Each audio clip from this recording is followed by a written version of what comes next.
Welcome to the War Room, truth on the mic.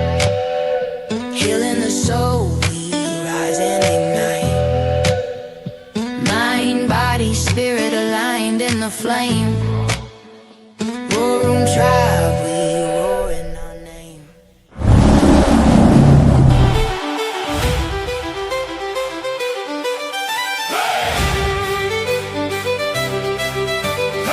Hit that like button. Hit that like button.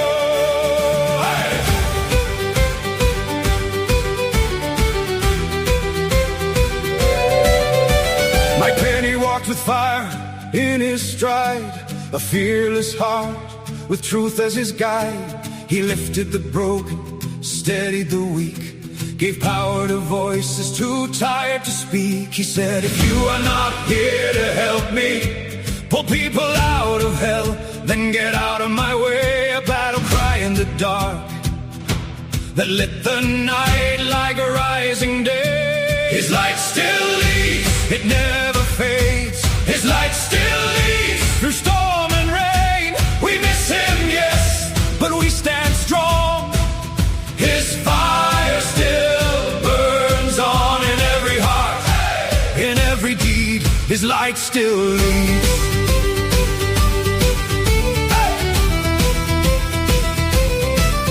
Penny walked with courage, corrected his course, strength in his voice, love in his force. He found faith inside confusion's haze, turned lost nights into brighter days. He showed the small they were giants inside, taught them to rise, not run or hide. He searched for the ones who could lift the pain and pull them up again and again. He called the brave, he called the wise, he lit a path where hope could rise when the fear came closing in. He made the wounded rise again. His light still leads, it never fades. His light still leads through storm and rain. We miss him, yes, but we stand strong. His fire still burns on in every heart, in every deed. His light still leads. Hey! Mike Penny taught us power, taught us worth, showed us how to stand firm on this earth. He sparked the brave in the hearts of the shy, told them to rise, spread wings and fly. He saw the truth when the world seemed blind, held on to faith when it was hard to find. He fought for the lost with a warrior's creed, and now through us his light still leads. He's not gone, he's gone higher now, still in the vow, still in the house, still loving, still lifting, still breaking chains, still clearing paths through life's hard rains. We rise for him, we rise indeed, because his strength is what we heed in every heart, in every deed. His light still leads. His light still leads, it never fades. His light still leads through storm and rain. We miss him, yes, but we stand strong. His fire still burns on. Like Penny, hey, hey, hey. Truth train riding on. In every heart, in every deed, his light still leads.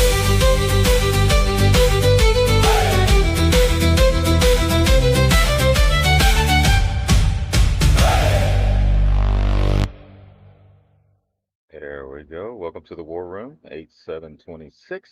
Welcome.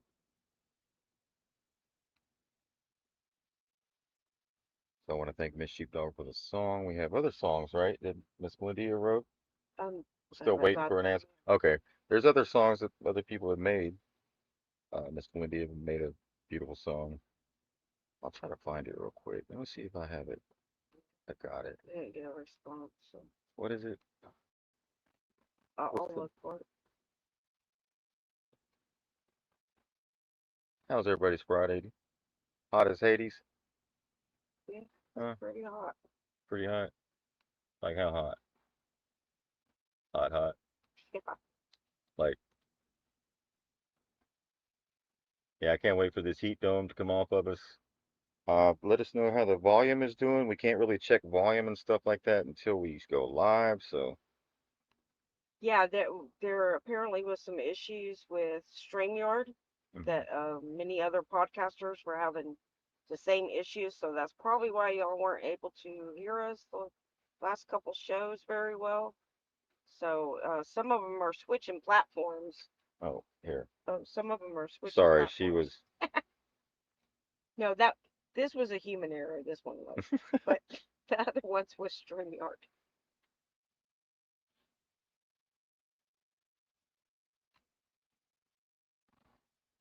So, how's the shit show going for everybody?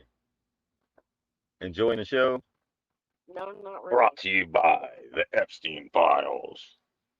We're in the uh the horror part. Yeah, But it's gonna get better. It will get better. the battlefield for your mind. Have faith in humanity, not Not the Fox News. politicians, Not fake Fox. right? Gotta have faith in each other. CNN. Yeah, each other, right?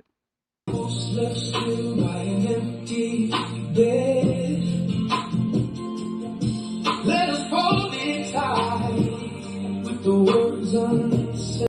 You got to pause that in case of we have any kind of Copyright. copyright. This is for educational purposes only. We do not own the rights for the music presented. Right. This show is dedicated to Mike Penny and his family. You guys are going to keep them in our prayers. Who put this video together? I know Boots, Dawn did a Boots. couple. Boots on the ground. boots on the ground, banjo inside. We stand as one. She got the sweet. What is that? What candle is that? Sweet sugared lemon. May fall for the heroes gone who gave their all. So we bow our heads, let the silence fall. I like that song. Oh, praise the Lord. I like that song. I wonder if that's copyrighted or somebody made that. Let the country flow. Let the heart call. Salute to Mike Penny. Every hero Salute to Mike Penny, who gave their all. who allowed me to come on the show. I was just somebody in the chat talking shit, right? Helping out with the show whenever they were having discussions. I would drop the receipts, back them up in the chat, right? You got a smartphone in your hand while you're watching this, right? Drop some links, help the people.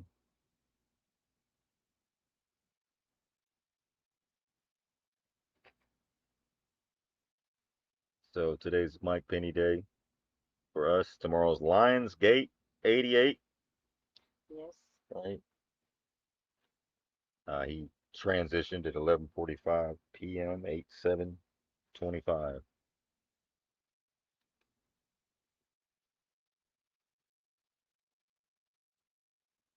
There we go. Salute to Mike Penny and his family. He's got a beautiful, beautiful, beautiful family. Amazing. They're going to have accomplished big things, and we hope that. So it's been a year. We've had a year of mourning. Today we release and let him go. Let him fly high, baby.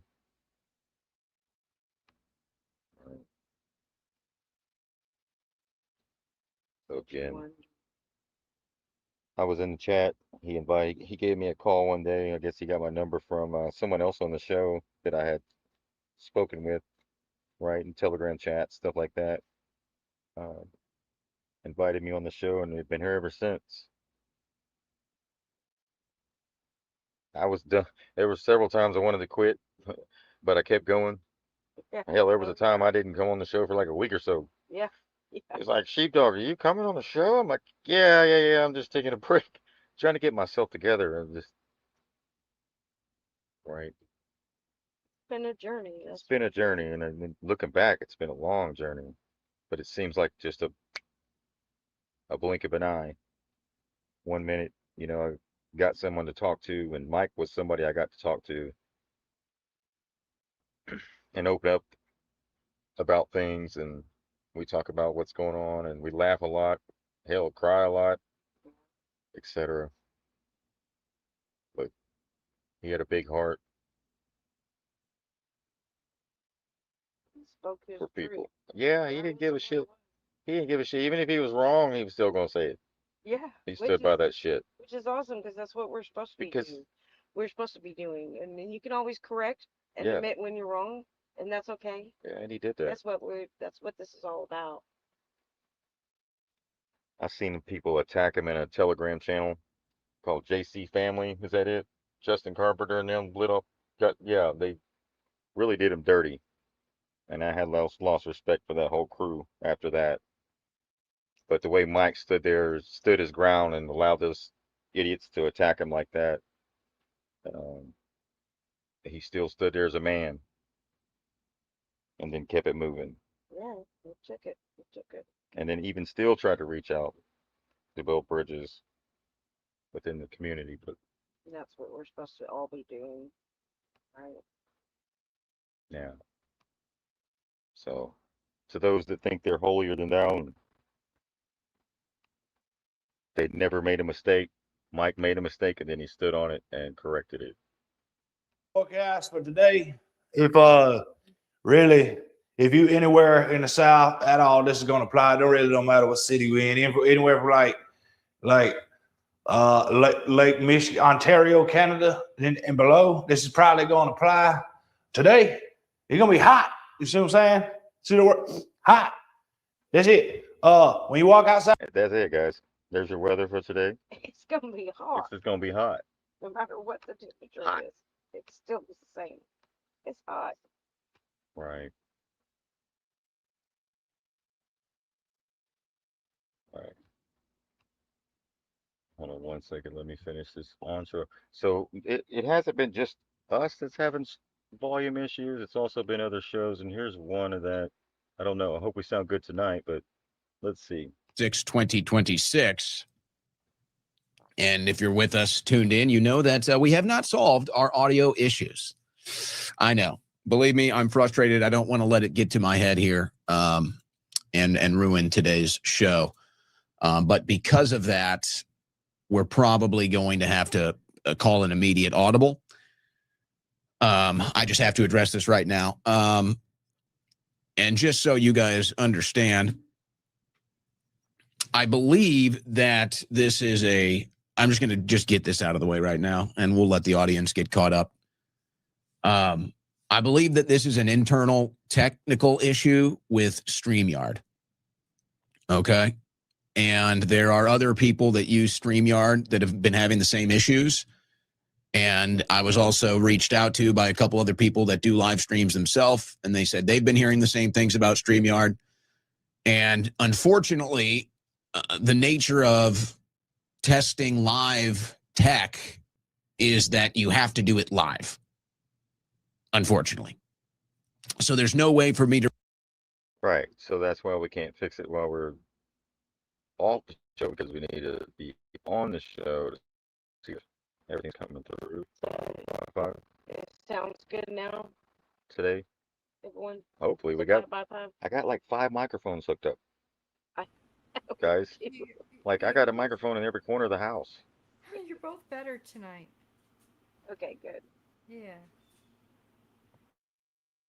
Really test whether the audio is good or not until I go live, because everything is on an internal loop, and I can't test the external consumption of the audio until the show goes live, if this makes any sense. Total. So just wanted to play that because I thought it was interesting that he said that opening the show, and I was like, wow, I thought it was my Yeah, microphones. the We were, last two shows, what y'all could hardly hear us, and that's probably why. It was a StreamYard issue. yeah, I hope we're good tonight. It looks like we're good. 5 by 5. There we go, Linda. Okay. Who's it that said no sound? No sound? No sound, Jenny? Jenny, can Yeah, you hear you me? might want to Check, check. go out and come back in. No sound. We got a 5x5 from Linda on YouTube. We have, let's see, what else? I have already shipped up. All right, Sherry, Shay, shout out to Miss Sherry. Patriot Nana, Jack Jenny's coming Love, in. shout out. X66, Lori, shout out to everybody and your brother, Mike. Yes. We just spoke with him earlier. I don't think I he's want to, going to be on tomorrow night, yeah, share his story, right? So we'll have a guest on tomorrow night. yeah.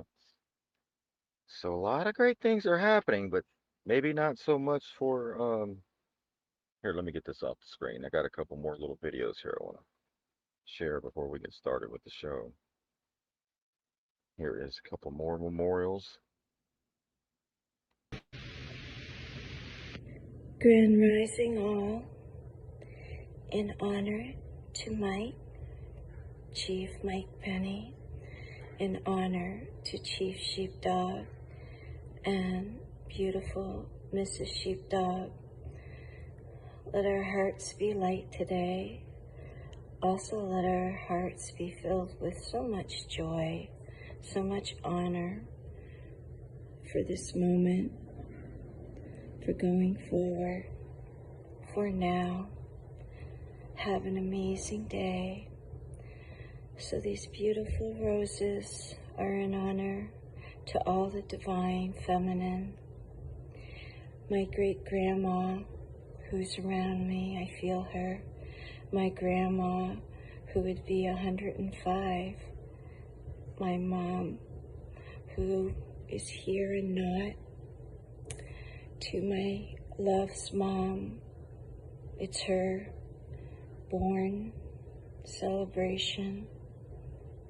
And to all the divine grands, great grands, mothers, divine feminines, we celebrate you. So we thank all. Enjoy,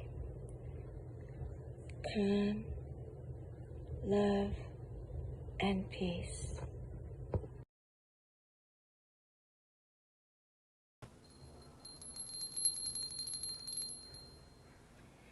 Grand Rising all. Today, every day, we celebrate Mike Penny, Chief Mike Penny, Chief Sheepdog, and beautiful Mrs. Sheepdog. We thank you. We appreciate you, and our hearts are filled with such gratitude. We honor you.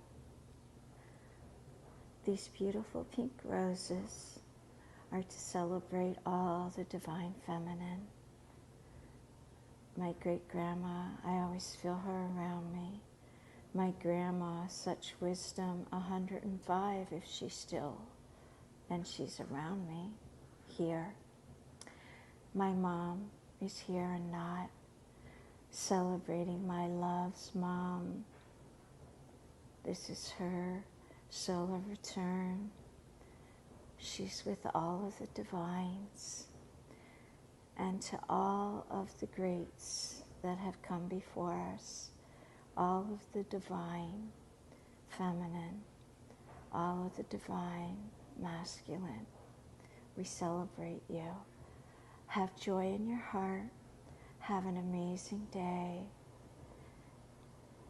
Calm, love, peace.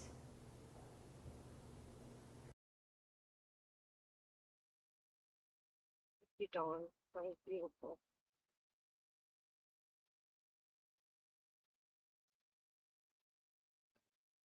Thank you, Miss Dawn. Little sprinkles.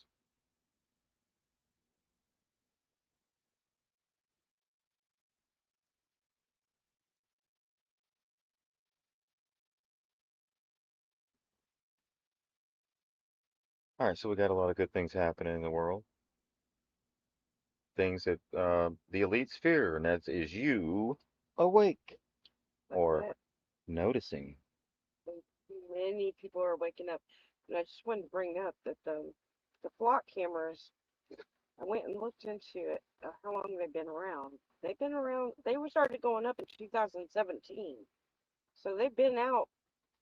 They were launched in the United States in 2017 and began installing its system into neighborhoods and police departments. Are you fucking kidding me? Right when Trump had got in, that's when they started going Thanks, up. Trump. They're in over four. They started in 2024. They were in over 4,000 cities. So Trump didn't even have a clue what the hell's going on. And then 25 to 26, there's more than 100,000 cameras deployed nationwide, scanning billions of vehicles monthly. So this is why everyone's freaking out, because we didn't know about them, first of all, and now everyone's coming to the realization of them. And this one guy was saying he knew about them 3 years ago and he was trying to put it out, but you can't get the message out because of the algorithms. So this is the issue, and it wasn't until mainstream media started talking about it is why everyone's like freaking out and they know about it now. But isn't that sad? We can't get important messages out because they throttle the algorithm, and people would have known about this 3 years ago and could have stopped it then. But instead, everyone's left in the dark, and this is a real big issue. And the mainstream media knew about it. They didn't talk about it. The sheriff knew about it. Yeah. Oh yeah. One big ass test, wasn't it? Yep. So what was the purpose of those cameras coming down in 2017? What numbers are they looking at to justify the deployment of a surveillance state on the people? Well, Are you telling me the crime rate must be up at 80-90%?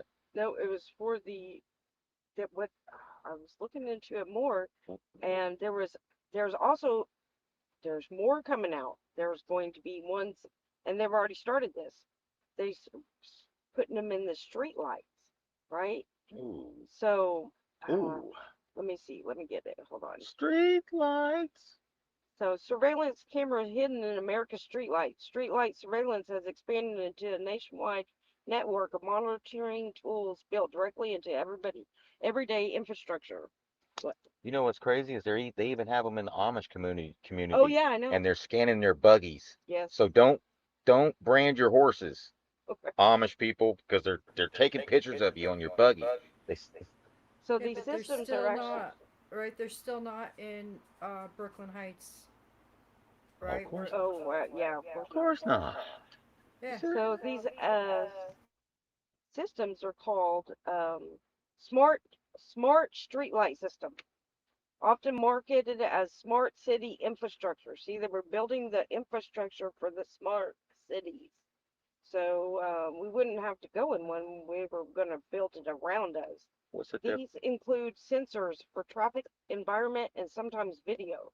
Integrated surveillance nodes, a term used in procedure documents for streetlight mounted cameras used by law enforcement. Concealed streetlight cameras, custom housing designed to hide cameras inside standard streetlight fixtures. AP, ALPR, automatic license plate recognition. Units, vehicle tracking cameras often mounted on streetlight poles. Traffic monitoring cameras. Okay, so these systems can be tracked even though their many installations are quiet. They're reliable ways to follow where they appear. Public procurement records say that they're in cities and agencies must publish contracts for equipment purchases. Vendor deployment maps. Companies like Flock Safety, Abacua, and GE Current publish coverage maps or case studies. Smart city infrastructure plans. These documents often list street light sensor networks and camera capabilities. You can get a FOIA request, Freedom of Information Act request can reveal installation locations and usage policies. Utility pole attachment permits. Some cities require permits for adding devices to street light poles. Law enforcement technology disclosure. Certain jurisdictions require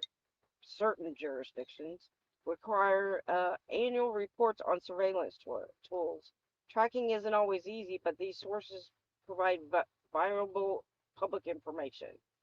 So these systems have now been deployed, and streetlight surveillance is now nationwide. So we found out about flock cameras. Now we have the streetlight surveillance. So now we have another thing we have to deal with. So it's mostly a Who major. allowed this to, who dropped the ball is what I want to know. Right. Your local PDs, all your Well, of constitutional course, they didn't sheriffs want you to know. that aren't constitutional. There isn't one such thing in this country as a constitutional sheriff. It's just something they say so you go Right. vote for them, thinking that they're going to uphold your constitutional Yeah, because rights and these protect are them, which is totally all Fourth Amendment. unconstitutional. So they're mostly in major metropolitan areas, smart city street light networks with video and sensors, suburban corridors, high traffic intersections, traffic flow cameras, and integrated sensor nodes, commercial districts.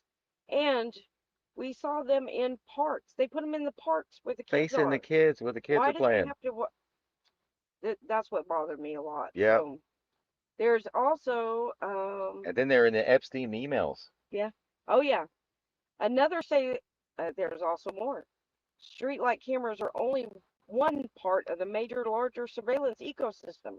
Across the country, agencies, cities, and private companies are deploying a wide range of technologies that monitor vehicles, people movement, and digital activity.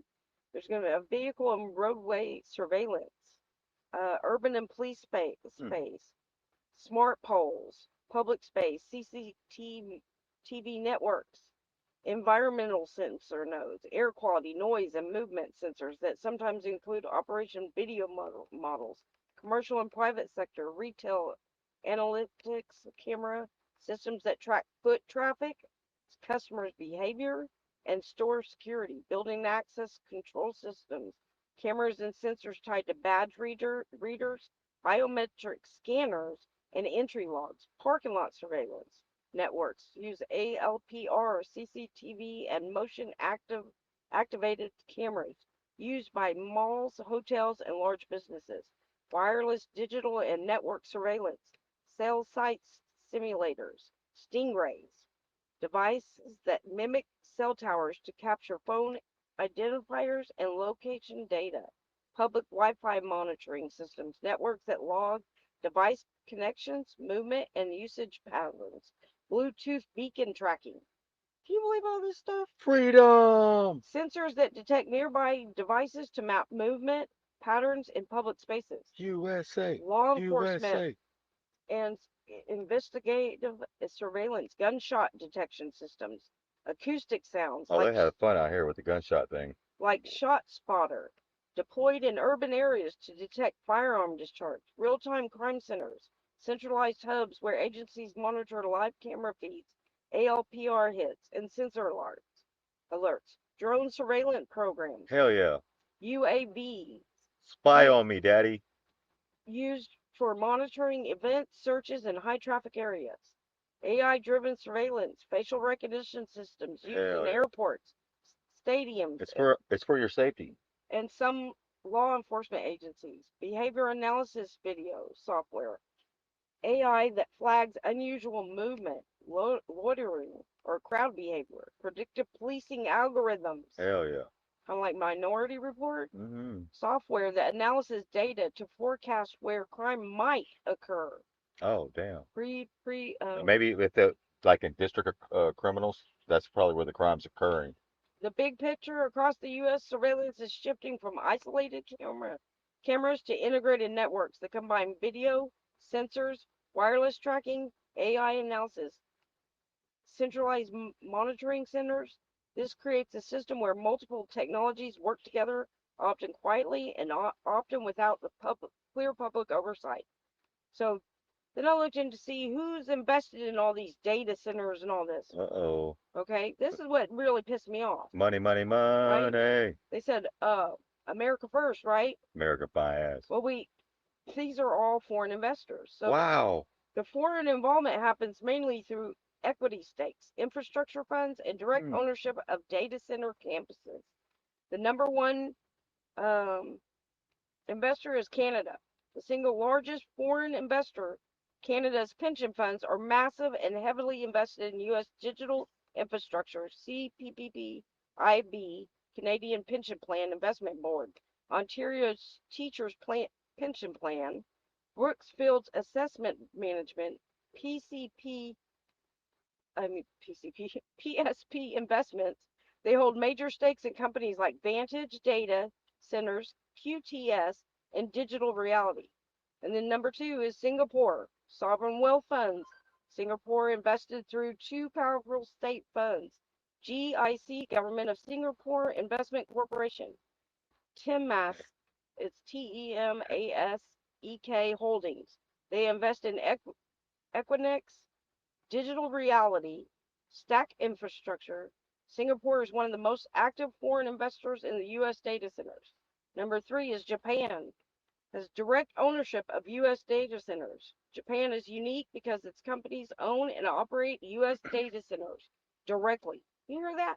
Damn. They own and operate. Who's that? The U.S. Japan. Wow. Oh, thank you, Japan. Thank you, Japan. We thank you very much. NTT Global Data Centers owns multiple U.S. campuses. KDDI Telehouse owns U.S. facilities.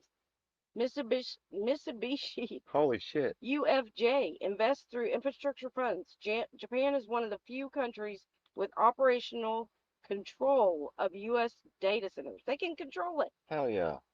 Number 4 is Sweden, infrastructure funds.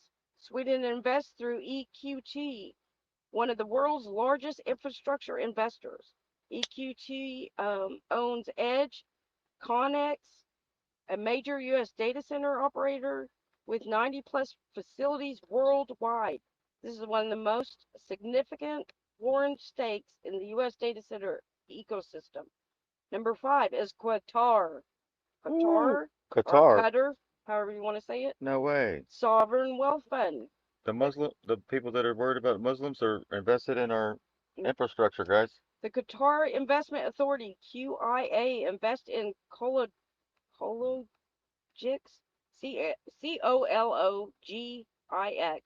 various hyperscale development funds. Qatar's investments are financial, not operational. Okay, number 6, Saudi Arabia. Large-scale infrastructure capital, Saudi Arabia, IUS, prevent risky foreign money is welcomed. Foreign control, they say it's tightly regulated, but so they welcome all these, foreign people to invest and control. Video, where's that? Where he's talking to the cop about it? Yeah, right here. He talks about how that all this is going to go into one. He went down a rabbit hole, and it's like a whole infrastructure that's going to go into one being, like one live entity. The high in the sky. Yeah. People. I just notified the Board of Supervisors and the citizens of Pinal County that we are not renewing our flock contract. I have serious Fourth Amendment concerns with some of the technology that is contained in those cameras, whether we have access to it or not. I swore an oath to the Constitution and will protect your individual liberties. He swore an oath to the Constitution. At least he admits it. Yeah. Most can't even say it. They don't want to say the word. Until the day I die. It's an honor to serve. I swore an oath to the Constitution and will protect your individual liberties until the day I die. Right. So remember, when they say that, hold them to that. We'll see about that, sir. It's an honor to serve. Talk is cheap. We want to see them actually doing it. All right. So what we have here, this video is epic. All right. And so is this other video right here is epic.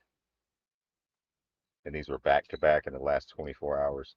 What we have over here is a left-wing progressive and a right-wing conservative come together on issues on a podcast.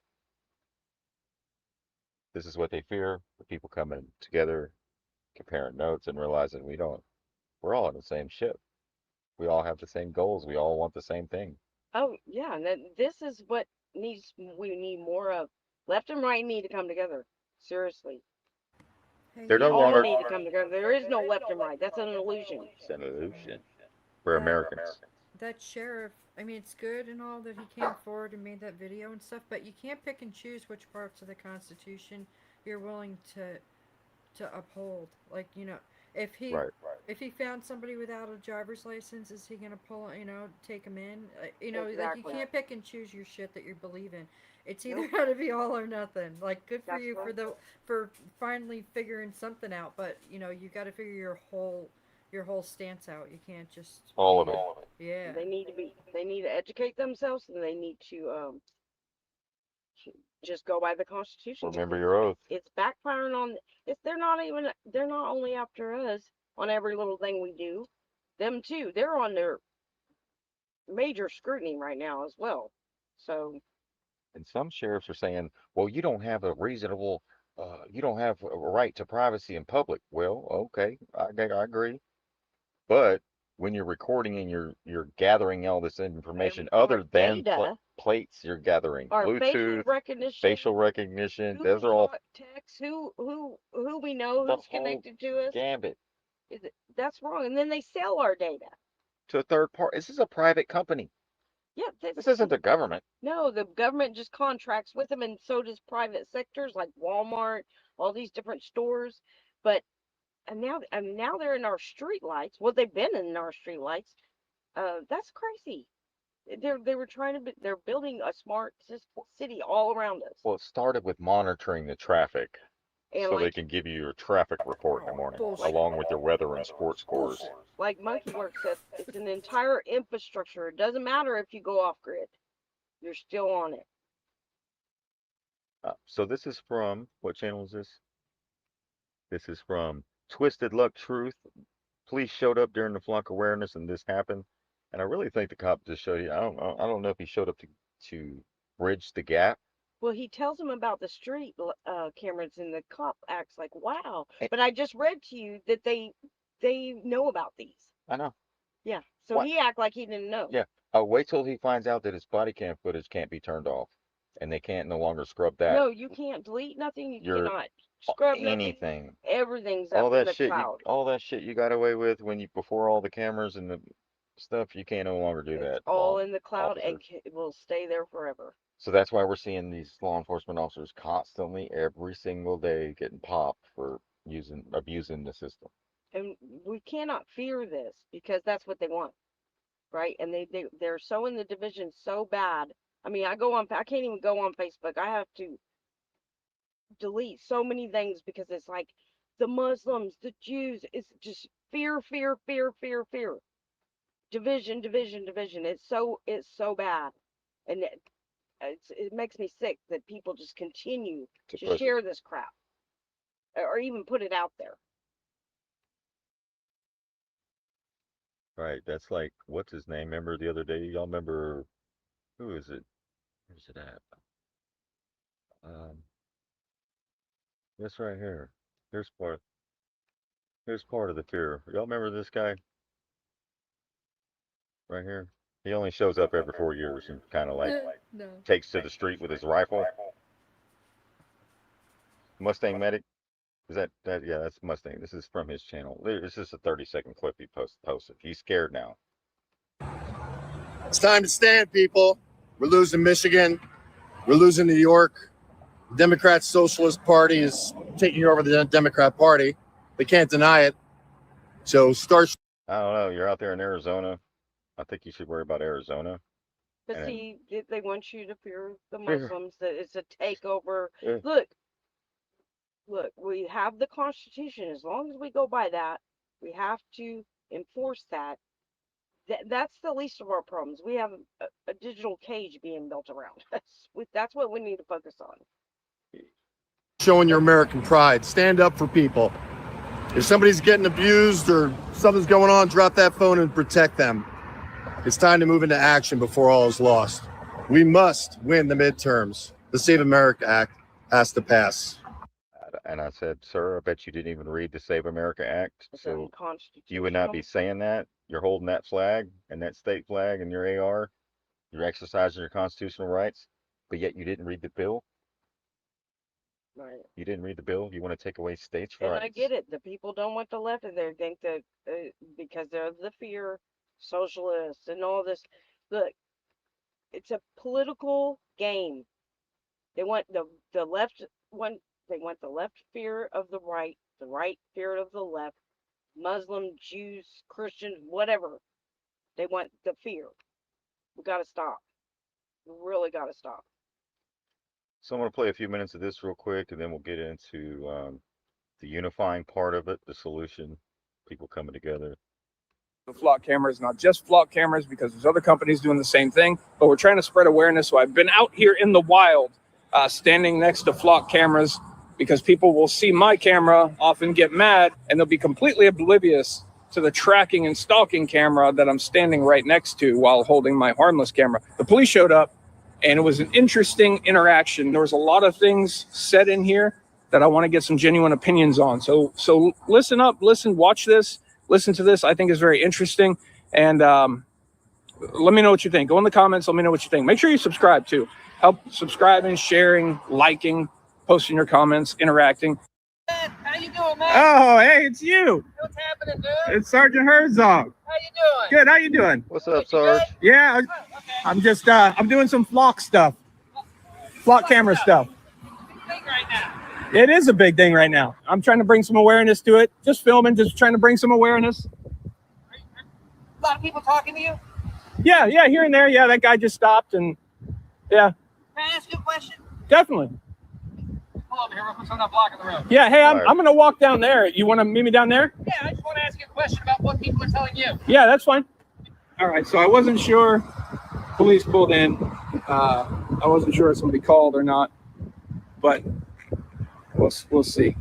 Cool. Call or anything. Yeah, good to see you, man. Nice to see you. You too. Let me own my rookie mistake before you see it. My zoom was not properly set, so for a little bit, you're going to see that Sergeant Herzog is beheaded. Yeah, first off, this is how you bridge the gap between the community. You stop, have a conversation, shake hands. You don't have to be all aggressive and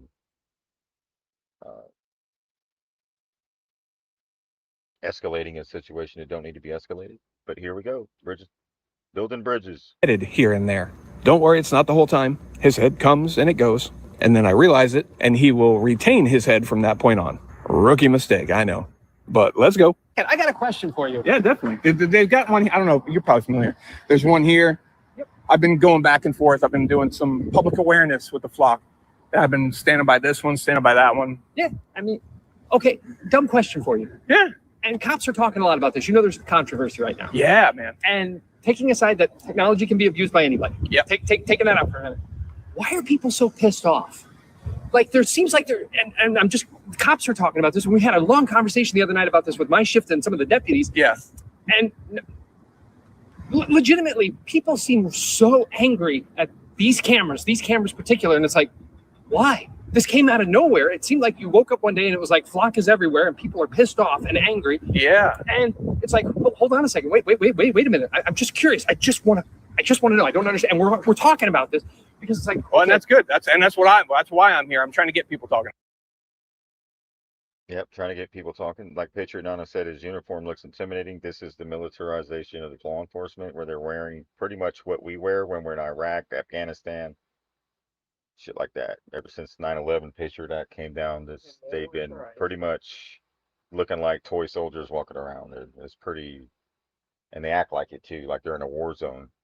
About it. You can stand on the sidewalk and record all day long. Yeah. And that's legal. Yeah. And the camera. But also they have the body cam. See how he's got the body cam and he's a whole. He's got like 3 or 4 clips. So he's got more clips of ammo than I've seen on a lot of people. Cameras are out here and they're legal. They're legal. Yep. Our phones track us all day long. You talk about a toilet when you're on your phone, and you'll start getting ads for toilets. Right. Make jokes about it. Your phone will track. So, and DOT has used cameras. There's been cameras in big cities for years. Yeah. Why are people so right now he's trying to justify why? Well, your phone's tracking you. Yeah, justify it. Your TV, everything's tracking you and watching you. Why are y'all mad about this? Well, because you failed at your position. You guys are supposed to protect us from the federal government overreach. Because they say it makes their job easier. No, that's your job. That's your job. Do what you used to do, right? You're gonna get paid just to let AI do everything for you. So pissed off at flock, and legitimately, I'm curious. Because we're talking about this, and nobody seems to know. At least I don't know why. It's constitutional right violation, bro. People really care about that stuff in America. We're losing our country to a damn. I don't think they understand how big the infrastructure is and how deep this goes. Or I don't think they would be for it. Oh, wait till they find out it's sucking up all their Yeah. footage, I and they can know. no longer Well, lose. he tells them that. I think the biggest thing, honestly. So you say you can be tracked with your phone. Yeah. So big tech can know where you are. They can see what you're looking at, what you're doing anytime. And we know that. And there are measures that you can take so that doesn't happen. You can still have your phone, and you can do things to block that from happening. So that's an option. Some people do that. To get a little Faraday bag or Faraday case or whatever. So that's an option. They can opt out of that if they want. Now, these cameras, they kind of came out of nowhere. I've been talking about it for a couple of years, but only recently is it starting to get big attention. I think the biggest issue is we're being constantly surveilled. We're in a surveillance state, constant surveillance. And these cameras are picking up on everything. They're not just seeing you right now, they're storing your information. Every time you drive by one of these cameras, it takes, I'll call them screenshots for lack of a better term. I'm not super techy. That makes sense to me. Okay. But it marks a whole bunch of things about your car, characteristics, your tag, if it's got a license plate on it, a license plate frame, if it's got a dent, stickers, a scratch on it, bird poop on the windshield. It's going to mark all of these things and store it for later. Then when you're going to pass by a whole bunch of these cameras as you're driving around. So later, maybe next week, you took a sticker off, you got a new dent, you fixed the dent or whatever, changed your wheels. It's marking that you've made these changes to your car. And it's also saving that you used to have this sticker on here. You used to have these wheels on here, but now you don't. Now you have these ones, and it's storing that forever. On top of that, they're integrating a lot more things with this, like Bluetooth signals, facial recognition, personal descriptors. So we're out in public, and people say that to me too, like, I'm out in public, right? Why am I complaining? Because I'm filming out in public. That's fair question. And I am, and I'm not saying they're doing it legally. So they're out in public, and we can film publicly. The difference between my camera and that camera is they're sharing all that information with this is a private company also. This is not law enforcement. It's private. Yes. Flock Safety, it's a private company. Lowe's pays for the service. Homeowners associations, other businesses do. City governments, county governments pay Flock for use of these cameras. So Flock owns all these cameras. They own the information, and they essentially rent it to whoever pays them. Okay. So we have a private company tracking everything we do. And then law enforcement has unmonitored complete access to every camera. You know, like if you have access to Flock, you can pull up this camera and, see who's been going, but you can also pull up a camera in Washington. Correct.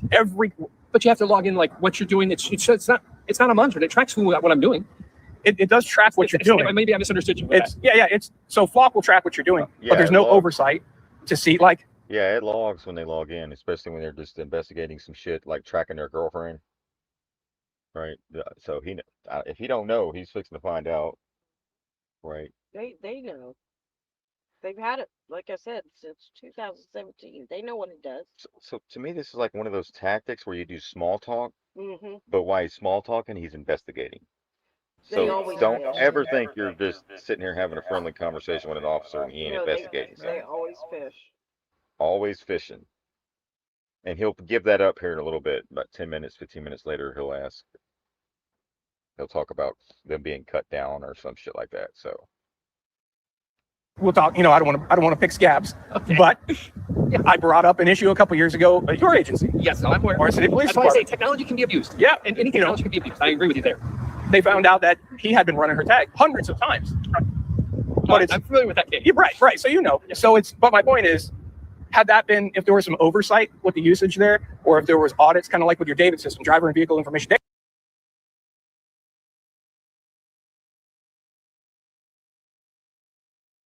let me go back right here. In February 2025, Orange City police officer Jamarius Brown was arrested and charged with stalking and unauthorized use of a computer system after an internal audit, because they're doing audits, revealed that he used automated license plate readers and law enforcement databases over a 7-month period. 7 months to track his ex-girlfriend and her family members. That shit's scary.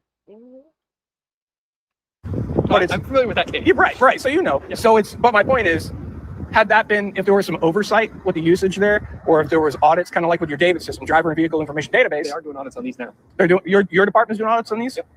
So when that's where you go wrong. You tell us you're doing audits yourself. Yeah, You're auditing yourself. They need. That's not how that works. They need third-party independent auditor. Yeah, because It's they've always when they investigate themselves, it's the blue nothing line. ever happens. That's the blue line thing. Yes. That's what that I'm surprised that's even on a flag, but it used to be a unspoken thin blue line. I got you, bro. You got me, bro. So you cover me on this shit. It's a I'll cover Mason you on some thing. shit later. It's a freaking Mason shit. Yeah, Yeah. that's what it is, It's the Blue House. So they need a third-party independent branch or a whole separate thing that can do all these things.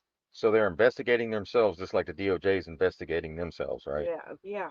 Et cetera, et cetera. That's why you don't have any justice being That's why served. nothing ever gets done. Nobody's getting arrested, no Epstein class, none of that, because everybody's investigating it themselves, right?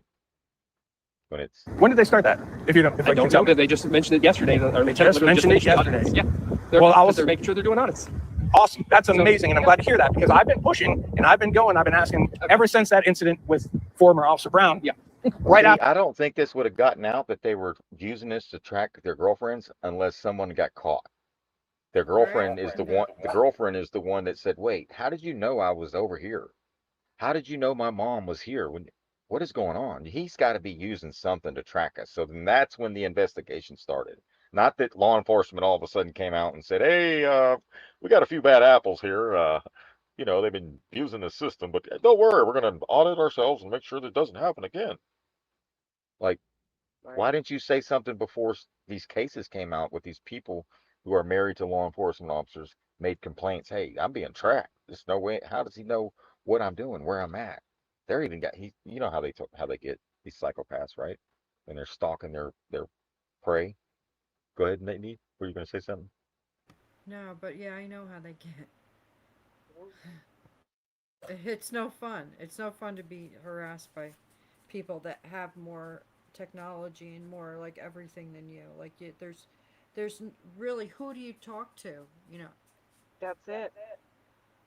That's the problem. That's a problem. And then we watched a guy, a police officer, that was told on the mayor. I don't know who he told it to, but he's talking about how the mayor was making him do quotas, and he was having to write tickets for another officer and log into his so he could get the credit so he could meet his quota, and he was a whistleblower, and then somebody retaliated and he got ambushed, almost died.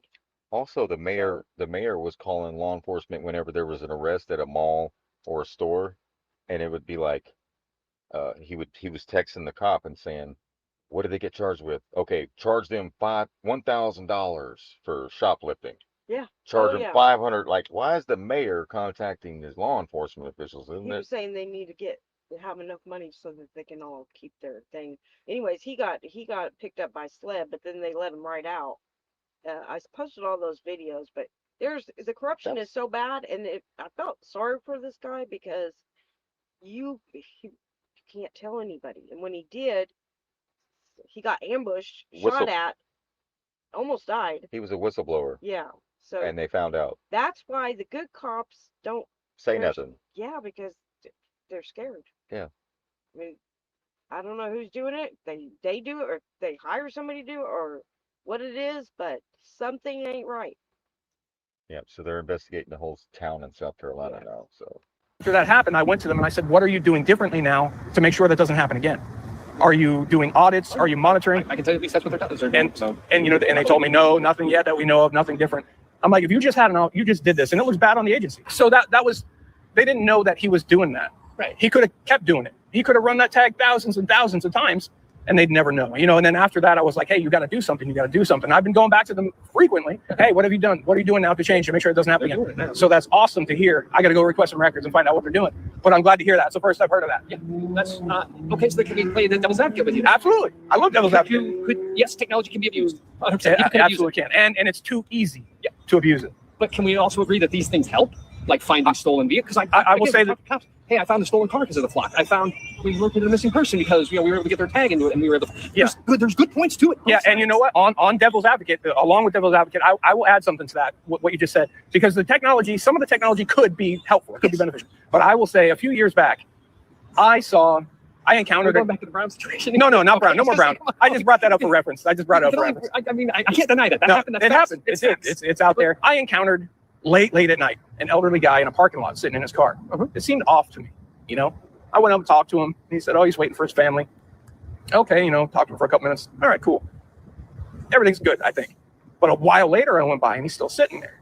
It was like an hour, maybe 2 hours later. He's still sitting there. I went and talked to him again. That conversation, I started getting. I'm like, man, something's not quite right. I was convinced maybe he's unreported. Something's going on. This guy, the things that he ended up saying to me didn't make any sense. It wasn't checking out. He thought he was at a circus waiting for his young kids to come out, and told me he's driving his parents' car. His parents let him borrow his car. So I went on to the state's Silver Alert website, and I found him on there. Okay. He was listed on there. So from 4 hours south, he had been listed as missing. Yeah, Alzheimer's patient. He was missing. Alzheimer's patient missing. He found him in the parking lot because he was having But Flock didn't find him. Flock couldn't find him. See? He was on Like, the what Silver happened? Alert. That's what he's talking about. Like, yes, it could be used for good. but you couldn't find an Alzheimer's patient sitting But in a parking lot. It doesn't. I think that the negatives outweigh the positives on this stuff. So when they came and recovered him, one of the things they said was, "Wow, I can't believe how many cameras must he have passed on the way here." Didn't catch it. Oh, yeah. Nothing got him. So it could be beneficial. Yeah, could be. It could be. And I'll give you my opinion on how this could be, and I think some people might not agree with me. I don't know what's up with his officer, but his body language is He seems he's paranoid. not interested in the conversation, or he thinks he's got looking some. around. He's got his head on a swivel like he's in a war zone, and somebody's going to come up behind him. I don't Yeah, know. watch his demeanor. I mean, he's constantly looking left, right. I mean, he's all over the But he place. seems nervous. I will say, like you said, He's like acting interested in the conversation, but he's But not. not really. He's investigating. Yeah, that's exactly what he's doing. this could be a useful technology. I think access to it is too open. I think it's too searchable. It's too willy-nilly. Your agency is starting to do audits or whatever it is they're doing, which is awesome. But that's an optional thing that your agency has decided finally to do. A little bit late, I will say. But hey, better late than never. You can sit down the road from one of these cameras and type into it anything you want to look for. Right. People, warrants, expired tags, whatever it might be. Too willy-nilly. So I think, personally, if they want to have these cameras, I think there should be administrator access within agencies only, like you're a supervisor with your agency. Right. So maybe on your shift, you would be the designated administrator to have access to flock camera. So you could search it, you could enter things in there. Okay. Now, the people on your shift, non-administrators, non-assigned administrators, would be able to access it by way of getting like alerts for things that have already been entered by another administrator somewhere. So not just every cop has full access to it. If somebody's been entered as missing, or this car has been entered for some bank robbery, Alzheimer's patient, abduction, whatever it might be, administrators, and there's always administrators, somebody would be with every agency 24/7. There's an administrator who can access that. These things can be entered, but it's too open for anybody to abuse. Anybody can abuse. How about we all get access to it? Yeah, right. Awesome. If we have an app, we can all check it. If you're going to check all this, we'll check it too. I mean, you got foreign countries doing it. Yeah. Yeah. Yep. America first, right? Now I'm really starting to wonder what America first really meant.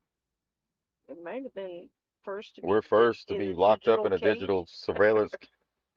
Right. Like, what was that about? Use it and not be found out. So I think if they had set administrators, and you're going to have to account for everything you put in there, Right. they're going to look. You do anyways now, but yeah. Right. And it's going to set up a red flag.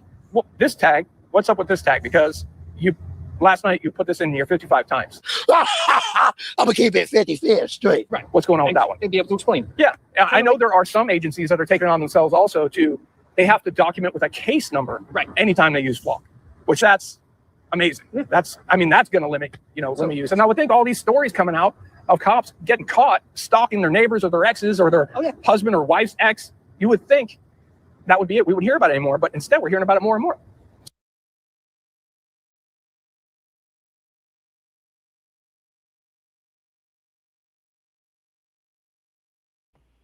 Hey, you're muted. Oh, that's because there's no accountability. They get caught, they get a week off paid vacation, and then they get back right back on the force.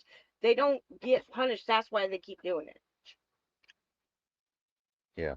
That's the issue. Another accountability issue we have here in Houston is we had a law enforcement officer get into one of his deputies' phones, and he took all of her intimate photos Yeah. sent them to himself, and he got paid vacation. Paid What vacation. message does that send to the other deputies? Wow. They're not scared because they know this. So what do you think of that? I know you made some faces.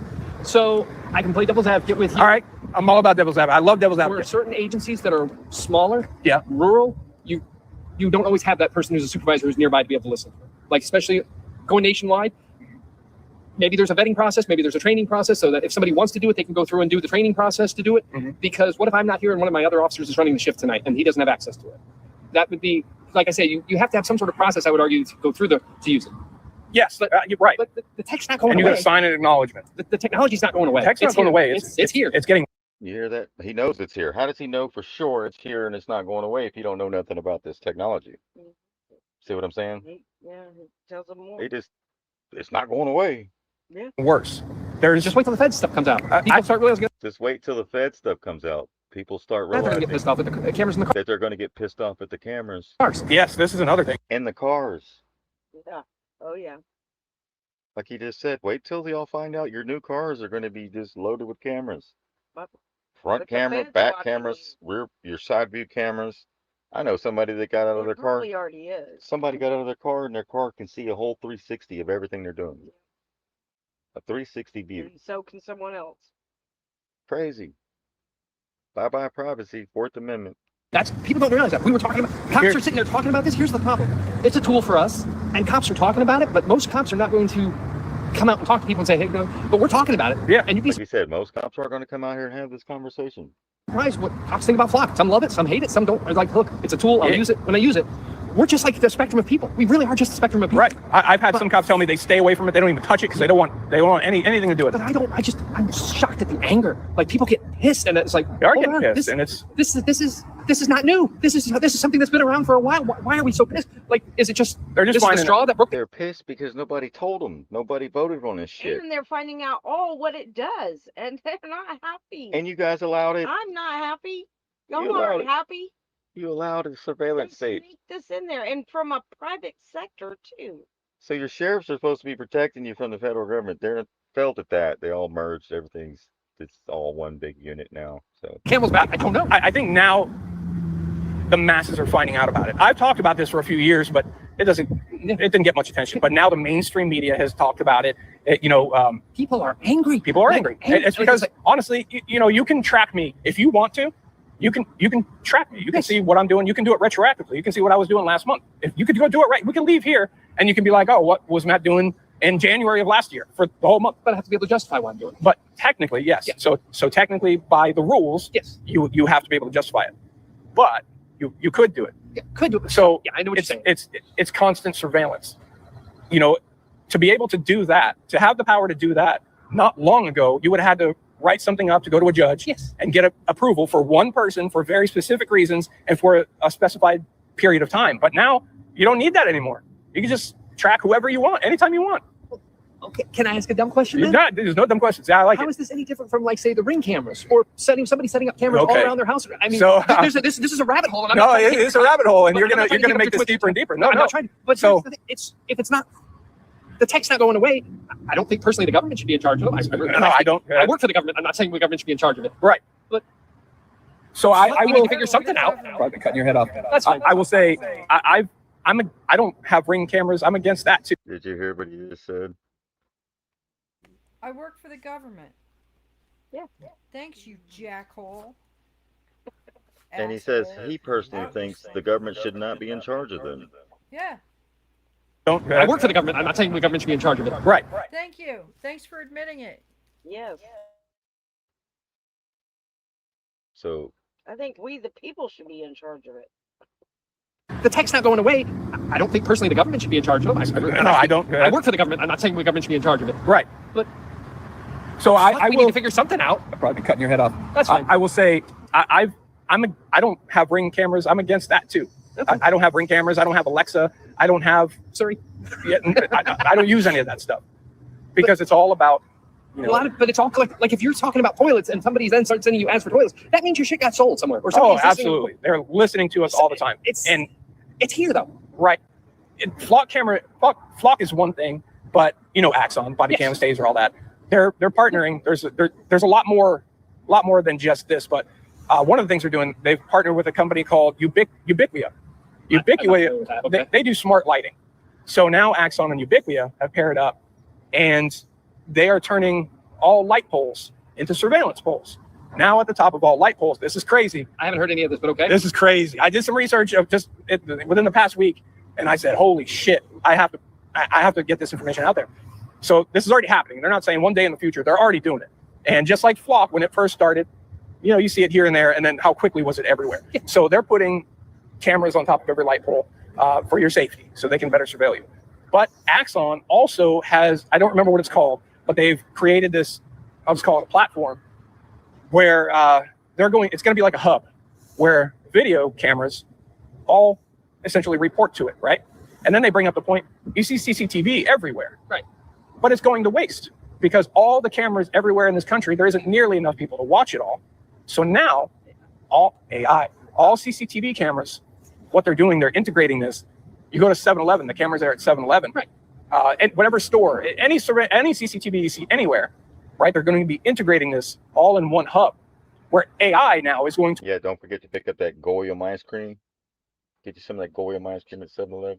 Watch all of these videos all the time. I didn't know any of that. It's crazy. I know, that's crazy. AI is going to watch this 24/7 in real time. Millions of cameras all at the same time. And they will pick out, you'll be able to set certain things that you want to. Yeah. Okay. So if you want to put in there, look for anybody jumping a fence. It will do that. AI will also decide if it deems something that it's seeing as suspicious. And if AI deems it suspicious, it's going to send you an alert, or it's going to law enforcement. It's going to send an alert to law enforcement for review to determine if they agree if it's suspicious. So Flock, everybody's pissed off about Flock, and I get it, but that's just the tip of the iceberg, and it's getting much worse. That's constant surveillance anywhere you go, being monitored by AI, deciding if what you're doing is suspicious or not. It's devil magic. But it's to be under constant surveillance.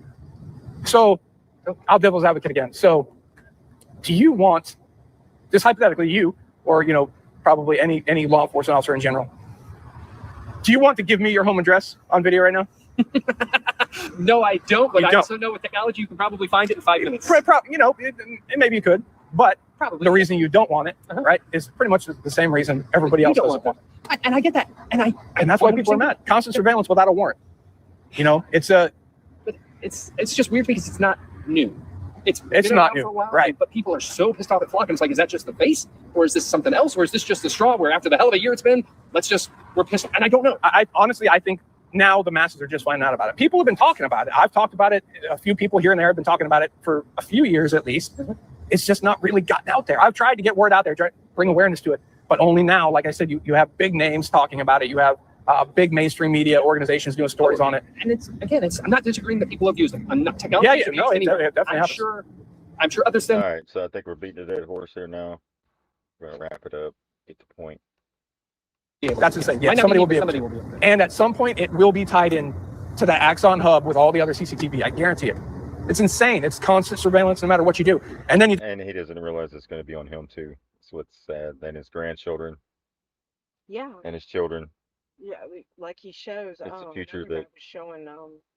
The camera was these kids were playing basketball. It was in a park, and the front camera is facing right at the park. Why are they watching the children like that? Right? We should be watching our bullshit. children. We as a community should be looking after each other. That's what we got away with.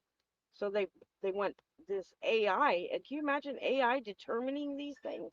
If AI determines what's suspicious, Did you notice he got nervous when he was saying that to him?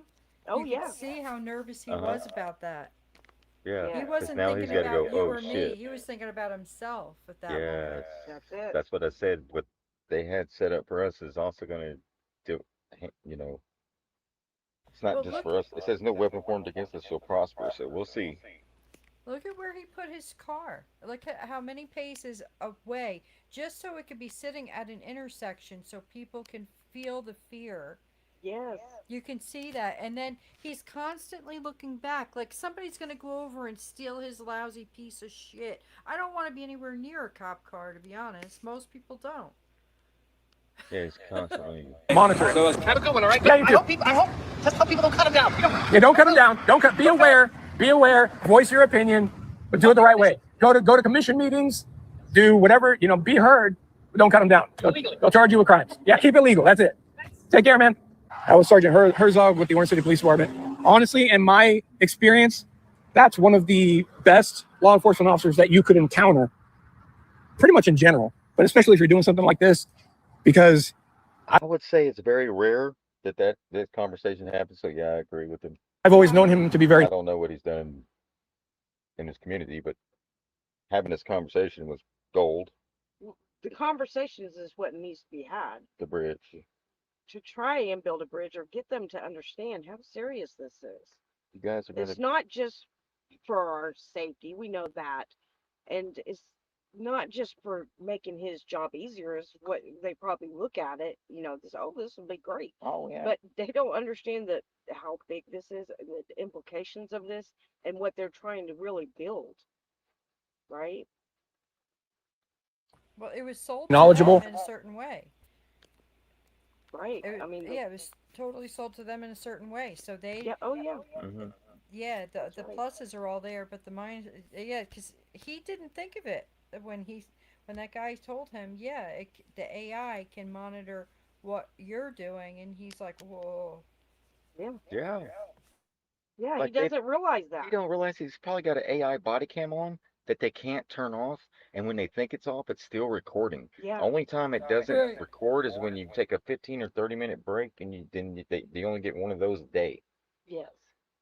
And this one officer in one of the audits I was watching, he was trying to turn his body cam off, It wouldn't and turn it wouldn't off. turn off. And he goes, I don't know what's up with these new body cams, but they won't. This one won't. It's still recording.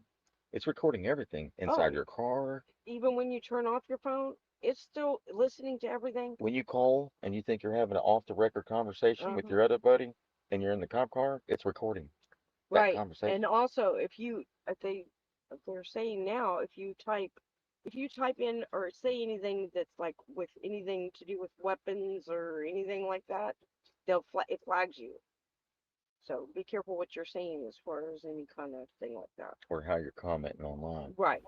But remember in Casino when the little guy and Robert De Niro, they both go out to the desert to talk, or in front of they were talking with their hands over their mouth with a toothpick, Mm-hmm. like they walk away from the buildings, like that. That's how you have to talk if you don't want anything being said, like heard from Well, anyone. allegedly, even in a skiff, they were able to listen to Donald Trump, Yeah. Oh Yeah. yeah, in his own skiff. Yep. according to reports, right? They were monitoring. Allegedly. Yeah. Allegedly. So yeah, So, you think you're no one is private with this stuff. No one. Very aware, very respectful and understanding of your rights. I can't say anything negative about him. I've never had anything negative with him. The thing. So there you go. Apparently there are some cops, they don't know why people are mad. Genuinely don't know why so many are mad about this. And I get it. It's been around for a while. I understand that. And I think just now more and more people are becoming aware of it. Well, a lot of us here, we've known about it for a while, but now the masses, you see reports on the mainstream media where before it was never mentioned. And again, it's not the only company, so it's important we don't focus just on Flock because. so do you know what else they're not mentioning on the media? What other shit they're not mentioning, right? A lot They, of stuff. they just do the Mockingbird media. It's this corporate media. They're not going to snitch on themselves until the public gets aware of it. Then it's There's a lot of other even worse things going on that we've covered and we'll cover more of. So we'll be out here more in the wild. You'll see more of these interactions that I'm having with people trying to bring awareness. But share your thoughts and your comments on. all right. So there we go. I'll share this in the chat. Here's the link. This is from Twisted Luck Truth.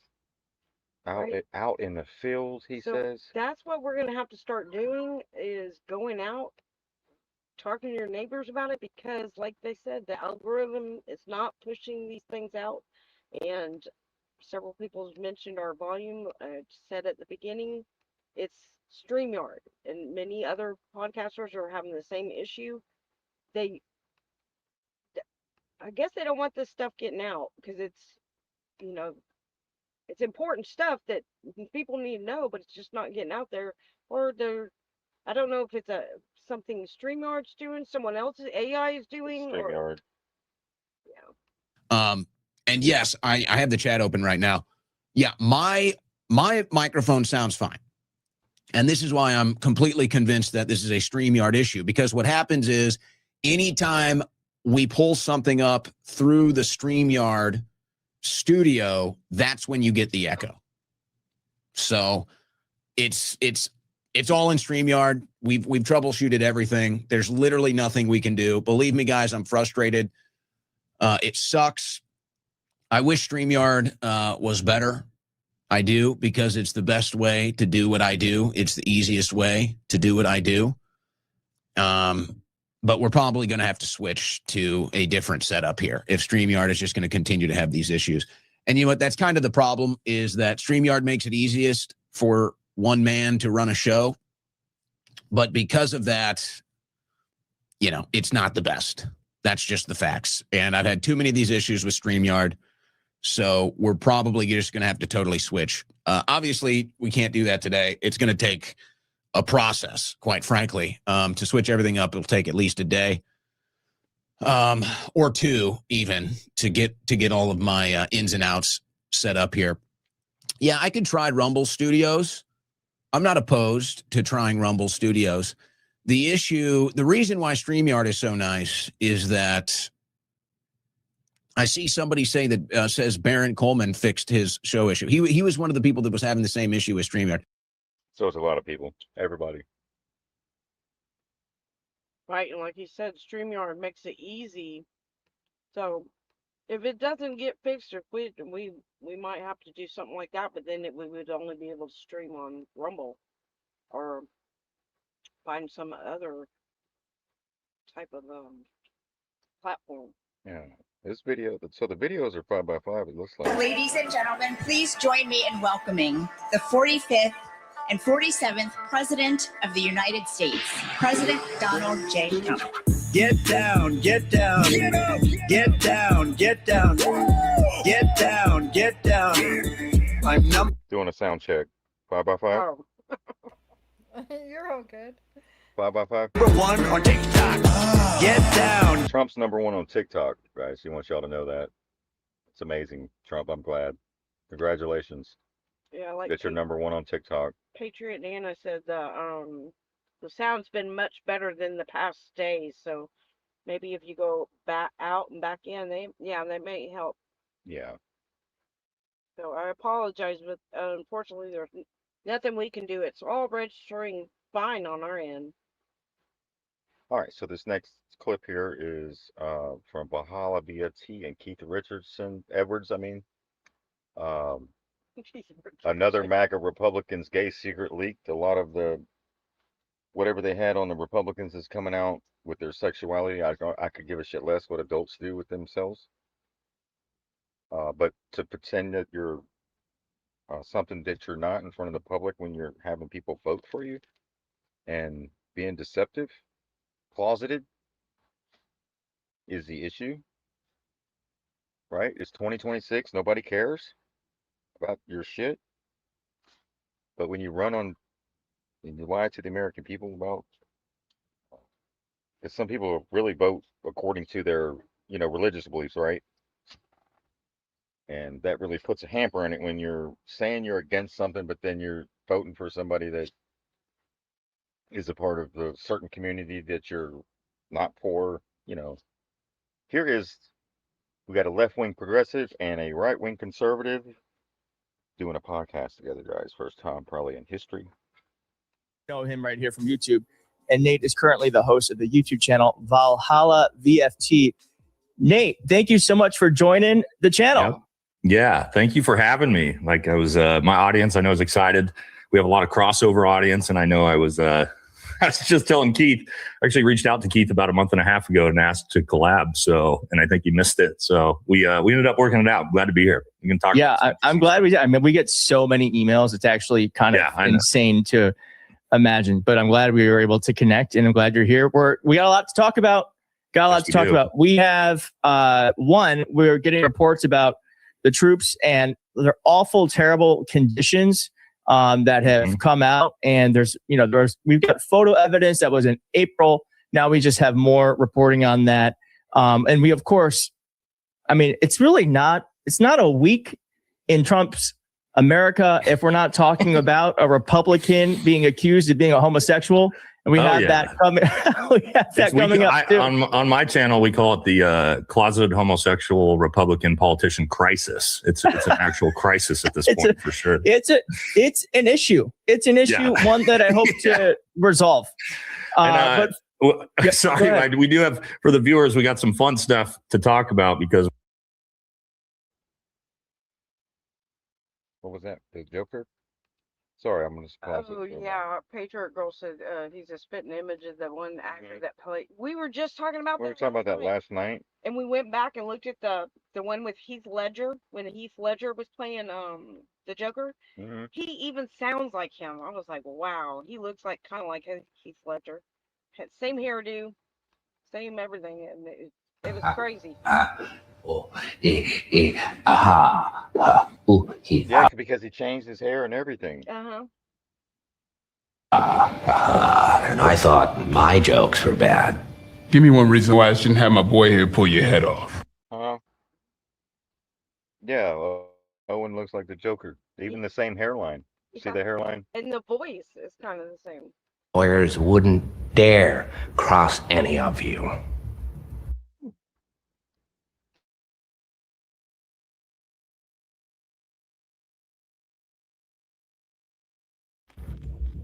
I mean, what happened? Your balls drop off?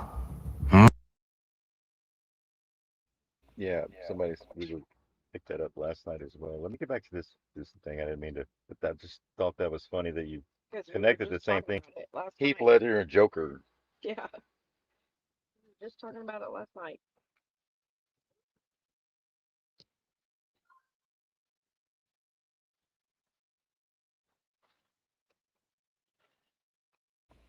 Is that playing, guys? No, I can't hear it.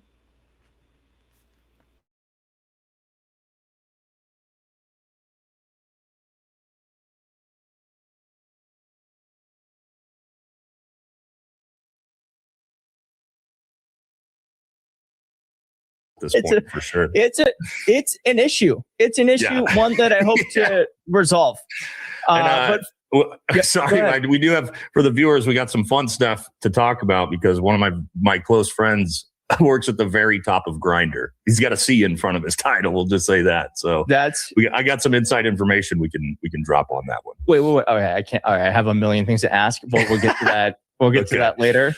Yeah. Let's get to first with what's going on with what is called the USS Lincoln that is in the Arabian Sea. Yep. I'm going to bring this up. We have a report here that says the following.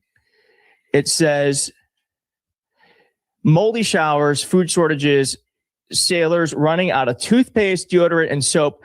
Families of the sailors and Marines aboard the USS Abraham Lincoln are sounding the alarm that their loved ones are so exhausted, they fear it could lead to deadly mistakes as the carrier enters its 9th month at sea and its 5th consecutive month of combat operations against Iran.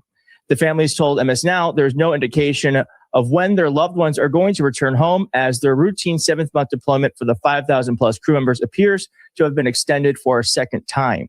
The crew in the Lincoln has had only 2 days off the aircraft carrier since it left its home port in San Diego in November. The ship had a short port call in Guam in December, and they did not have another stop until July 7th, when it briefly pulled into Oman after 208 continuous days at sea, a modern-day record for Navy aircraft carrier. Okay, so there's a lot to go through with that story. There's more to it we're going to get to in just a moment. But I don't know what I don't know. And I know that you are much closer to this stuff than I am. That doesn't sound good. Obviously, running out of toothpaste, moldy showers, that baseline sounds bad. But what's it mean that like the troops are experiencing those awful conditions? And I guess they're setting records being out at sea. What's that? So, well, I mean, one, it's horrible, but it's also important to understand why this is happening. Okay. So you're talking about an aircraft carrier that typically when it needs to resupply is going to go to the port of Oman, Kuwait, UAE, Saudi Arabia, any of our allies in, up through the Strait of Hormuz, where that's where we would normally port to resupply. And the problem now is obviously we we're not a lot of people don't realize that we seem to think this naval blockade is like us just in the Strait of Hormuz. No, we're nowhere near this because of fear of Iran hitting our ships with ballistic missiles and drones. So they're way, way, way, way off from any port to resupply. Okay. So now if you can't stop at port to resupply, well, you need to be able to do aircraft resupply. Well, you can't fly a AC-130 onto an aircraft carrier. You can launch fighter jets off it, but you'd have to resupply through helicopter. Well, what's the problem there? Well, Iran destroyed all of our bases with all our Gulf allies in the Middle East. So now the helicopters can't fly that far without refueling. Okay, well, now you can't get resupply from helicopters either. So basically, these ships have no resupply, and now the troops have again having their deployments extended past. And for the biggest thing here is just morale for the troops. I can tell you, somebody that's deployed to war, low morale is absolutely brutal, and especially like when you're about ready to go home to be told like, "Hey, sorry, another 6 months," especially if you're married. Yeah. Hey, another 6 months. And what's crazy is I was in Operation Enduring Freedom, Operation Iraqi Freedom, and we got to stop at several ports. So for them not to be able to stop and refuel or get supplies is kind of crazy. Yeah. Married, you have kids. All these things are brutal on the psyche of the troops. And then also just conditions are terrible. So now food, you're not eating good food at all. You're eating, whatever they have left in supply, MREs and different things like that. And we've seen, I don't know if you've seen the pictures of some of the food that's being we have it actually. Let's pull it up. We have it. Yeah. So, I mean, what are we looking at here? That does not look appetizing. So you obviously have some carrots. That's some type of ground beef hamburger. And as long as I spent in the military and as a Green Beret, I mean, I ate in very austere conditions. And I can't tell you what that is. Yeah. And then here you go. This is some shredded beef prison slop. Now, these photos came out actually in April of this year. And it was part of another story about the conditions the troops are going through. But I guess like, to me, we spend how much money on our military? I was literally, 1.15 trillion. I was literally just going to say that to Keith beforehand. It's like, we spend 4 times what China does. Our military budget is 4 times the size of China, who has an insanely massive military and navy. And we can't afford decent food for the troops, which to me drives me crazy because, man, when I was in Afghanistan, rural Afghanistan, middle of nowhere, I was eating pretty good. Like we were always able to have pretty high morale, surf and turf on Tuesdays and things like that. And now for these guys, especially these young kids, first deployment, something like that, I can promise you all of these sailors, these young sailors, they're not re-enlisting. Not after this. They're going to be like, I'm out, dog. No, I'm not never doing that again. So it's just par for the course coming from Trump's military. I mean, we like to pretend like there's, all this respect for the troops or anything like that. But when I talk to all my buddies, I only retired 2.5 years ago, guys. So I'm pretty fresh out. Wow. I served under both Trump, Biden, and Obama. So I know the differences of all those and what we're looking at now. And a lot of my buddies are now sergeant majors in Army Special Forces and active duty. And I can tell you, I don't know a single one of my buddies that's still active that is happy about what they're seeing. And I don't know a single one of them that supports the war in Iran, which is pretty crazy because typically the war fighters, hate to say it, but like war. I mean, this is our job. This is what we spend all our time training to do. Not war itself, but the action of combat. Do they say why? Like why this war? Is it like what? Well, I have some hypotheses, but sure. So the biggest one is, I mean, most of us are also just, and I say us as veterans and those that fought the global war on terror, are also just burned out from 20 years of war and combat. But also, pretty much everybody realizes now that the 20-year wars that we fought were all a big lie and were for nothing, right? And there's a lot of complications in the psyche of veterans that deal with that. Having lost teammates and friends, myself, and then you realize it's for nothing. So everybody's very, very disillusioned at the top, the highest, not like the Pentagon level, but the highest enlisted levels, very disillusioned. And then did you hear what he just said? They all realized that the wars were for nothing, right? And it pisses them off. Yes, 20-year wars for nothing. Thought were all a big lie and were for nothing, right? And this is Special Forces, Green Beret telling you this. A lot of complications in the psyche of veterans that deal with that, having lost teammates and friends, myself, and then you realize it's for nothing. So everybody's very, very disillusioned at the top, the highest, not like the Pentagon level, but the highest enlisted levels, very disillusioned. And then now all of a sudden we kick off a war that, again, nobody believes in, right? Everybody knows it's all BS. We know the reasons why it's for. We were never even given any. It's like they didn't even try to lie. You know what I mean? At least George Bush. I still don't know why we're decency. Doing it. Yeah, that's what why are we doing it? I don't understand. No one knows. It does. Like there's literally like I guess it's from what I understand, it's to stop their nuclear capabilities. But I thought we already did that last spring. But we also, So, like, you know what's funny, Keith, is I covered the 12-day war, you could call it, extensively. And when we did the Fordo bombing, I've got entire videos where I called BS on us destroying anything. So I was a JTAC, which is the guys in layman's term that facilitate dropping bombs from the planes. So I'm very familiar. Wow. I actually talked about the type of munition they'd use to do it before they ever announced it. And I called BS. I'm like, there's 0% chance. 0% chance. You guys just went and dropped a bunch of bombs in the desert. And like Donald Trump, we did it. We declared victory. We destroyed everything. It's like, yeah, okay. But then, 9 months later, we've got to destroy their nuclear program again because we obviously never did. But also, they don't even have one.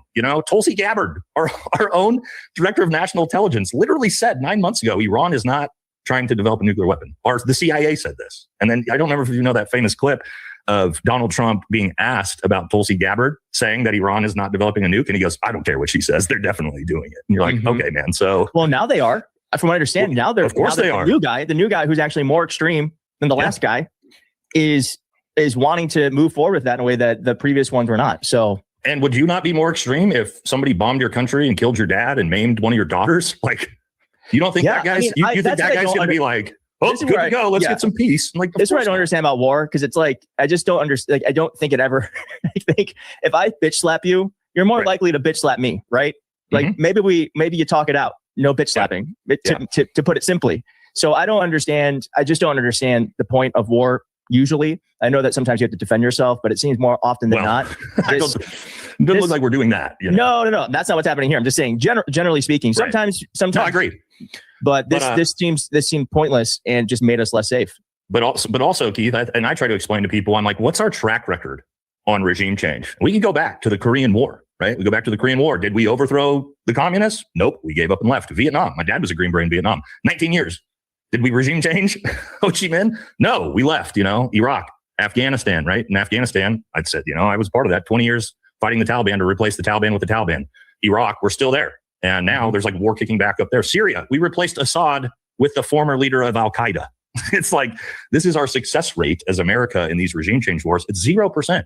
0%. So, I don't know. I think like all of us. It makes me feel like, what are we like? What we spent so much money, we spend more than anyone else. We get. It seems like we get fewer successes, and it seems like we're just not as safe as we used to be. So it just I don't know how you. I just feel like we got to stop spending as much on the military writ large and like start investing. Well, like General Smurley said, war is a racket. Right. And I don't know. Children. Anything else other than bombing brown people, maybe? Like literally anything else? Yeah. So, I mean, for me, politically, it's funny because I grew up in a very far right Republican household. And then I kind of just shifted. But it was really me actually going and serving in Afghanistan that sort of opened my eyes, because as Green Berets, we work a little bit different than the rest of the military. We don't, it's not like 100 of us that go out and fight like Rangers or Navy SEALs or the infantry. There's only 12 of us, and we actually work by, with, and through the local army. So for us, it's 12 of us that actually take 50, 60, 70 Afghans out to go fight the Taliban, for example. So we live with the people that we serve with. And for me, it was living with, Muslims in an Islamic country that night after night, every operation we went out, were risking their lives to protect me and my teammates. And I started being like, oh, whoa, maybe this post 9/11 Islamophobia lie I've been sold isn't what I thought it was. Did y'all hear that? Yeah, he had Afghan Muslims protecting him and his troops. Yeah, his division. Yeah. So, and that's when he went, wait, something's not right here with this Islamophobic shit going on in America, right? Muslims in an Islamic country that night after night, every operation we went out, were risking their lives to protect me and my teammates. And I started being like, oh, whoa, maybe this post 9/11 Islamophobia lie I've been sold isn't what I thought it was. And so I began to shift more and more and more. I left the Republican Party about 4 years ago now. Now I'm just an independent. I call myself an independent, and I'm getting to my point here. I call myself an independent conservative, but I think I'm going to drop that because conservatism believes in exactly what you just said, Keith, which is like, let's not spend $10 million on bombing brown people and, another $100 billion on, a domestic police force like ICE that we don't need and all these different things. So I'm not sure what that word means anymore. So now I just consider myself an American populist, I guess, because I'm out. I don't know what conservatism even is in America. Listen, I think something that's like underreported right now and something that really hasn't been fully looked into is that there is a realignment happening in this country. Big time. There's a realignment happening because I truly don't know. I don't know where on the spectrum. I know I'm not on the right. but I feel like in many ways I'm very progressive, but I feel like the progressiveness is just a matter of fact, looking at what's happening in this country and wanting things to be different. And I do think that there are folks like you who are traditionally more conservative, who are just seeing things too and saying, hey, we've been sold some things that aren't necessarily true. And we have to do something differently. So I do think there's like a huge realignment. I mean, I think about Zoran Mamdani and Trump hanging out in the Oval Office and being buddy. But I think that means something more than just like a press opportunity. Right. So I just checked the mic volume. Let me know if y'all can hear me now. I just found another button on this thing. How about, can you hear us 5x5 from the audience? If you can hear us loud and clear now? Said I can hear the guest fine. Somebody said maybe they need the hearing aids. I just turned the volume up. I had to turn off all the audio canceling and everything, and then I had to turn them. She was saying that sarcastic. Check. Hold on, let me see if it's. Let me put this on the screen. Let me see how it's reading. How about now? Check. Oh yeah, there we go. That's better. Okay, they said sound good. It's 5x5. Okay, so we should be cleared. Oh, there we go. All right, Jack Lowe. Sounds good now? Yes. All right, that should have fixed it. Let's see. Because I think there are some things that are both populist, they both agree on. Now, of course, there's much they don't agree on. But I do think that, we're seeing these fights on the left between like moderates and progressives. And my hope is with the progressives who are winning in swing states, we're going to see that actually progressive ideas, which really are just about like Medicare for all, not bombing overseas, it's, like I feel like those are things that conservatives and moderates agree with. Yeah. So I personally, and a lot of people, I get called a socialist. It's crazy. I'll get called a socialist or a communist immediately from MAGA. I'm not MAGA's biggest fan, if you follow my content, obviously. But yeah, I mean, the way I look at it, I'm like, we spent $10 trillion on the global war on terror. We got nothing out of it. What could that $10 trillion have done in the United States? So where I'm at this point is, and a lot of people, a lot of veterans and even conservative veterans kind of agree with this, is not like a full isolation approach, but I would prefer we yanked every military base for the most part outside of, out of Europe, out of Africa, out of the Middle East, out of Asia, and we brought all the troops home and we defend the homeland. Okay. If we need to defend the homeland, we defend the homeland, and we take those trillions and trillions of dollars and we start to invest them in whatever. And I really say America first on my channel, not as a Nick Fuentes America first. I want to get a big distinction there, but I only support policies and politicians that want to directly, positively impact the working class American. And so what I'd like to see is, instead of spending all these trillions of dollars on, again, bombing brown people in Latin America and the Middle East and Africa, and let's do universal healthcare. Let's do free education. Like, let's do, I just saw a Republican governor candidate talking about how he's against, maternal leave for mothers. After, like, we can't support our wives and our moms and our sisters and our daughters with a little bit of help. We're the richest country in the world.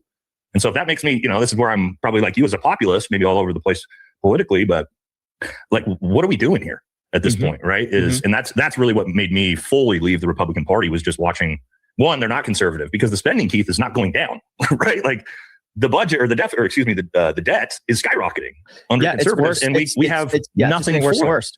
Do you look around and see your roads being repaved? Do you have, do we have universal healthcare, free education? Do we have any of these systems in place as the richest country in the world? No. So I was talking about this on my show the other day. What are we spending the money on? Does anybody know where these trillions of dollars are going? Because I don't see any positive output from it.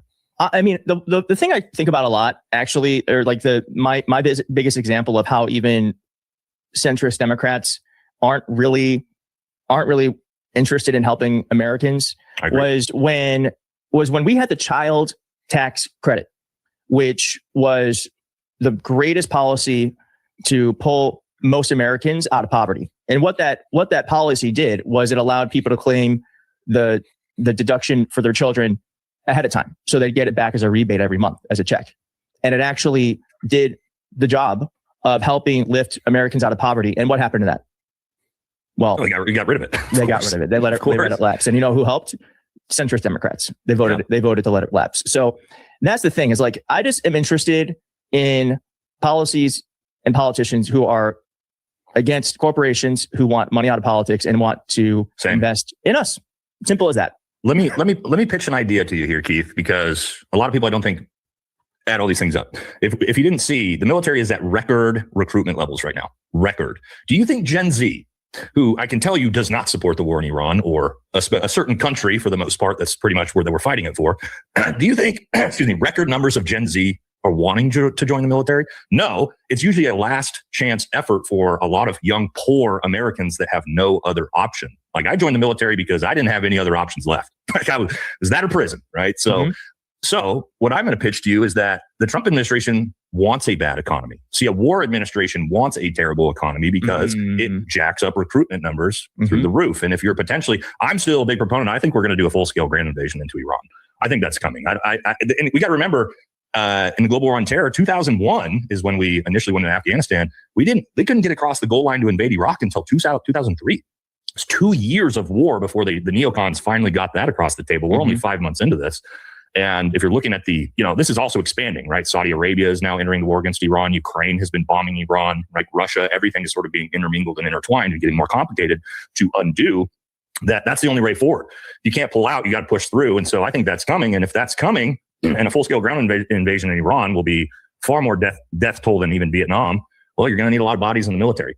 And but how are we going to be able to fight a ground invasion in Iran? If we were talking before we started recording, and you were saying that there's actually we're low on munitions. Right. We're not going to be able to get them back until 2032. Yeah. So how do you square that circle? It feels like we don't have the capability. So am I wrong? No, they're definitely and we'll talk about it here in a second, very specific types of munitions that are actually incredibly important, specifically if you were going to want to launch a ground invasion. But yeah, well, we could do it. Now we have plenty of air-to-ground munitions. Now, as I talk about on my channel all the time, an air campaign doesn't win a war. An air campaign has never changed a regime. It actually increases the resolve. Excuse me. We got super bad forest fires here in Oregon right now. So I'm so beat up from that. No, it's good. But what we'll do, right, is, and this is most likely what will happen, is we'll go retake Afghanistan. So what we'll do is we'll go back, we'll take Bagram Air Base, we'll take Kandahar Air Base, and that will allow us to facilitate. Now in southern Afghanistan, there's what's called the Heroin Silk Road that runs from Pakistan up through Kandahar, Helmand, Farah, out through Herat, which takes you into the area you can actually drive into Iran with tanks and troops like that. It's a nasty valley that if we did that, hundreds of thousands of troops will die. But to actually facilitate, a ground invasion into Iran, you have to take Afghanistan back first. So, and there's rumors of that going on.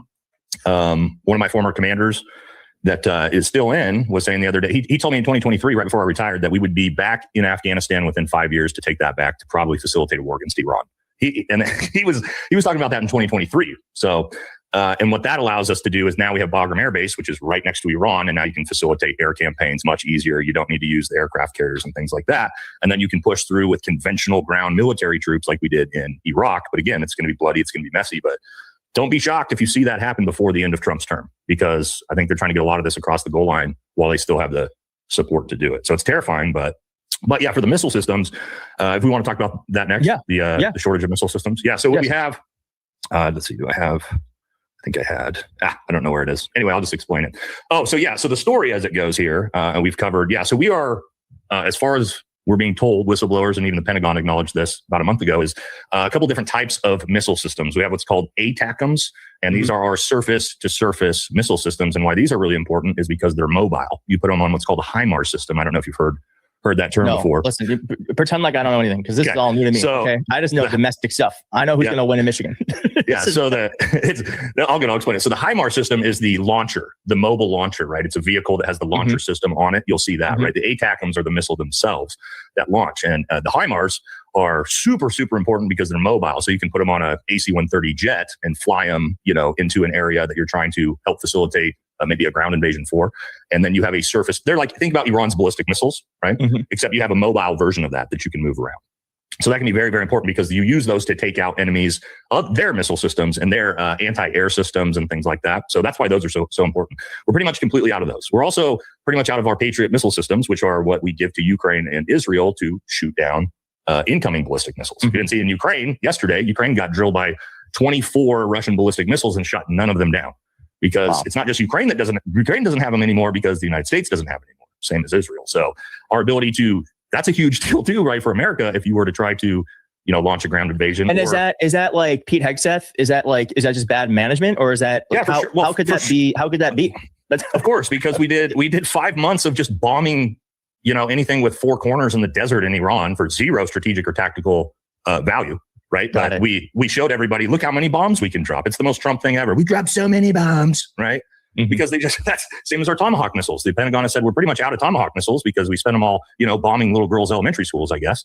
And so now we can't backfill those until close to 2031, it sounds like. So yeah, I mean, to your point, I don't know how we're going to facilitate some type of ground invasion. Most likely it'll be us trying to take ground around, like, not Karg Island itself, but along the actual coast of the Strait of Hormuz to try to, you know, but then the issue is if you don't have any ATACMs, you can't knock down Iran's ballistic missile systems anyway. So again, I don't think there was a whole lot of, well, I know there wasn't, but let me give you an example. A whole lot of planning that went into, I think I know that.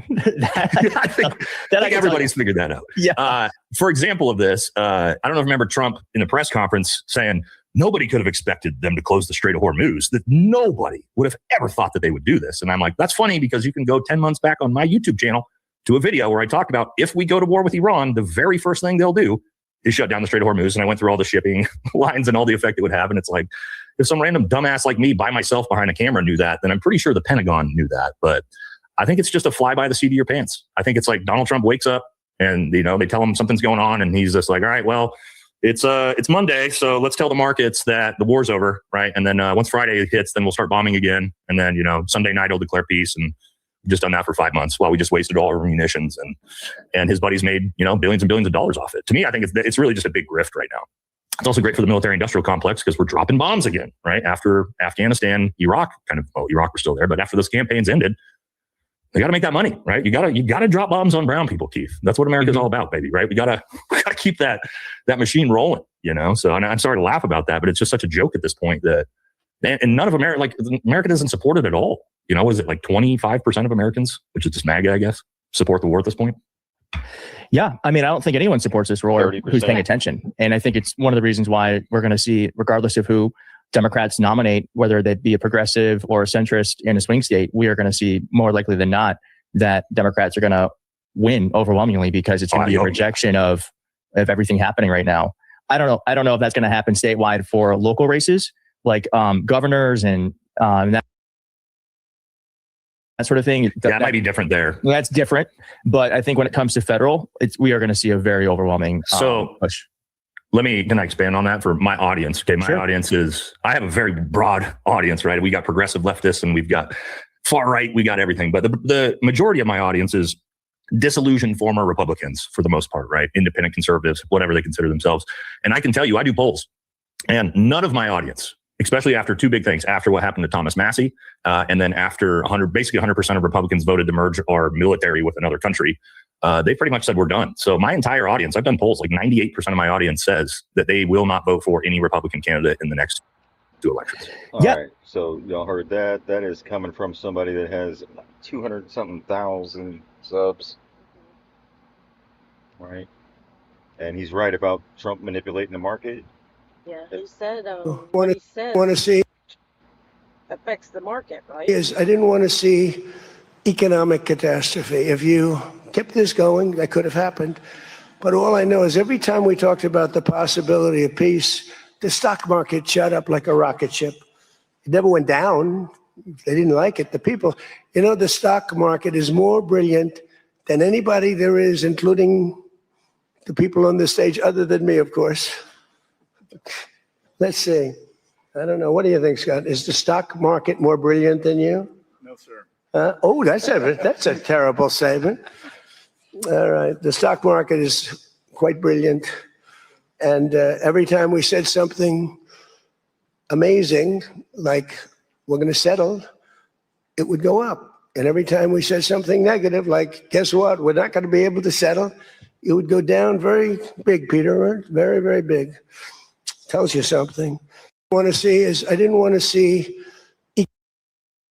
All right, there you go, from the horse's mouth. Also, they have a 100K club. If you want insider information, I think it's on True Social. You pay 100K, you get invited to a certain room. Wow. Yeah.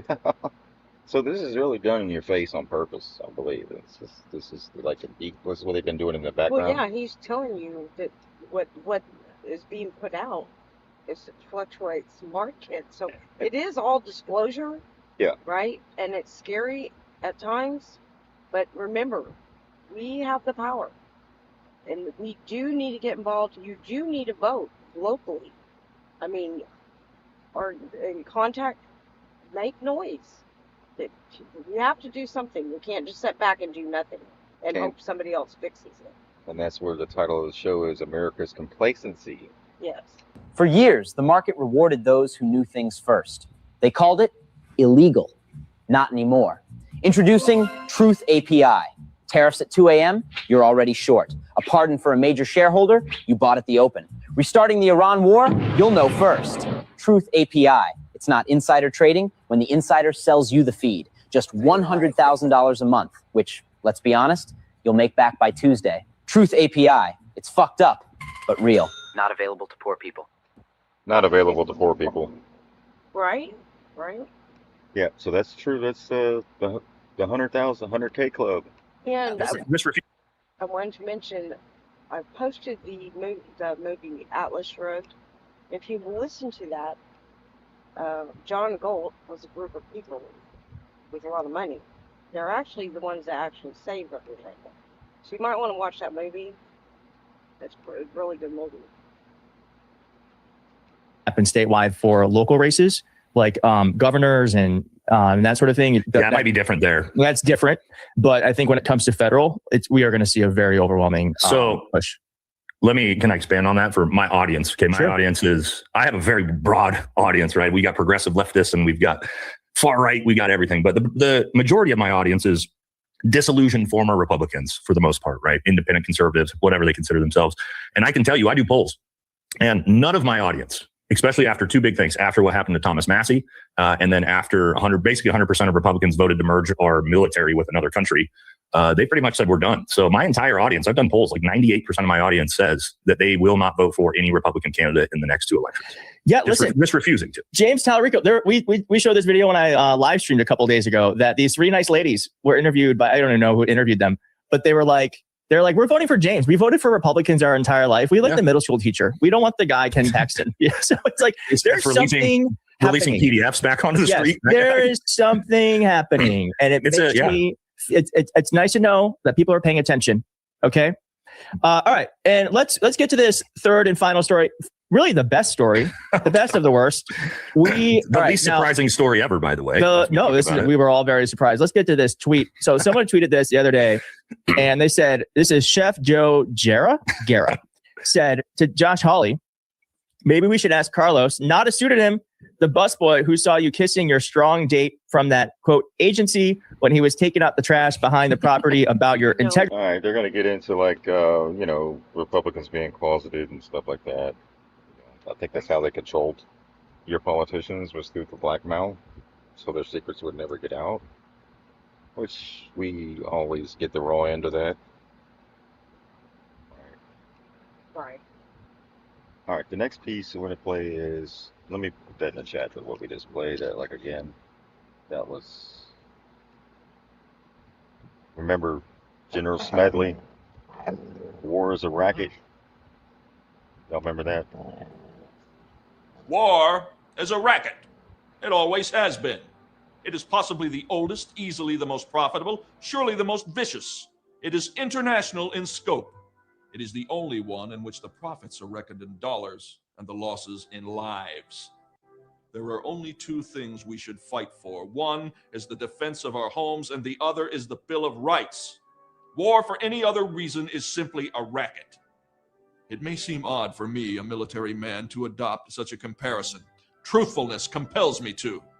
I spent 33 years and 4 months in active military service as a member of this country's most agile military force, the Marine Corps.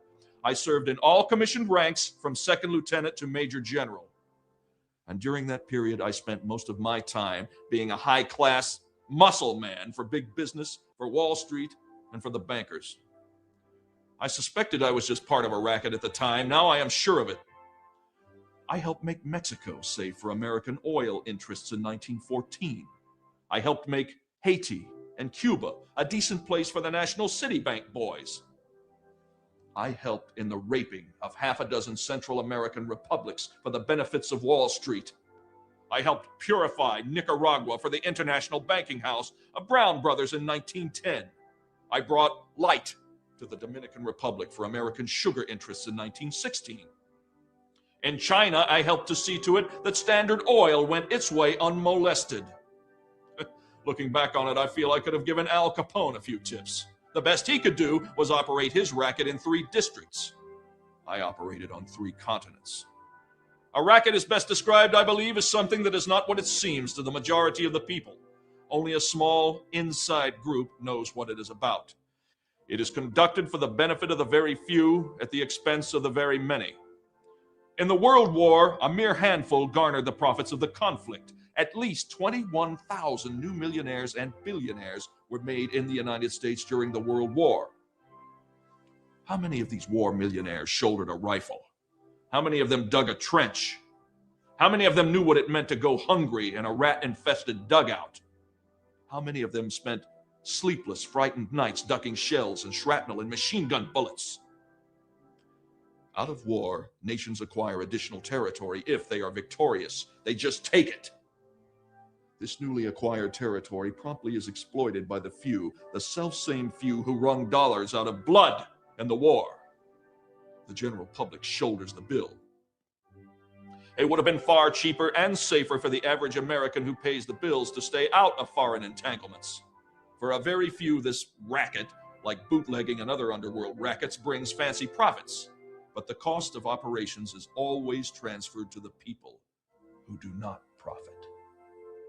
Take the World War. It cost the United States taxpayer some $52 billion, and we haven't paid that debt yet.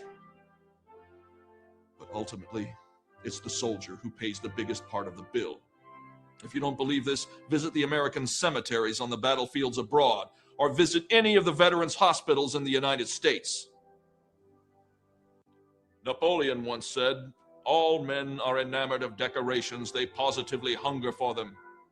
So, by developing the Napoleonic system, the medal business, the government learned it could get soldiers for less money, because the boys liked to be decorated. Until the Civil War, there were no medals. Then the Congressional Medal of Honor was handed out. It made enlistments easier. In the World War, we used propaganda to make the boys accept conscription. They were made to feel ashamed if they didn't join the army. So vicious was this war propaganda that even God was brought into it. With few exceptions, our clergymen joined in the clamor to kill, kill, kill. To kill the Germans. God is on our side. It is his will that the Germans be killed. And in Germany, the good pastors called upon the Germans to kill the Allies, to please the same God. Beautiful ideals were painted for our boys who were sent out to die. This was the war to end all wars. This was the war to make the world safe for democracy. No one mentioned to them as they marched away that their going and their dying would mean huge war profits. Thus, having stuffed patriotism down their throats, it was decided to help make them pay for the war too. So we gave them the large salary of $30 a month.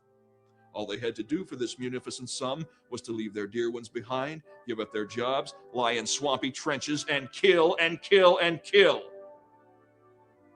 And be killed.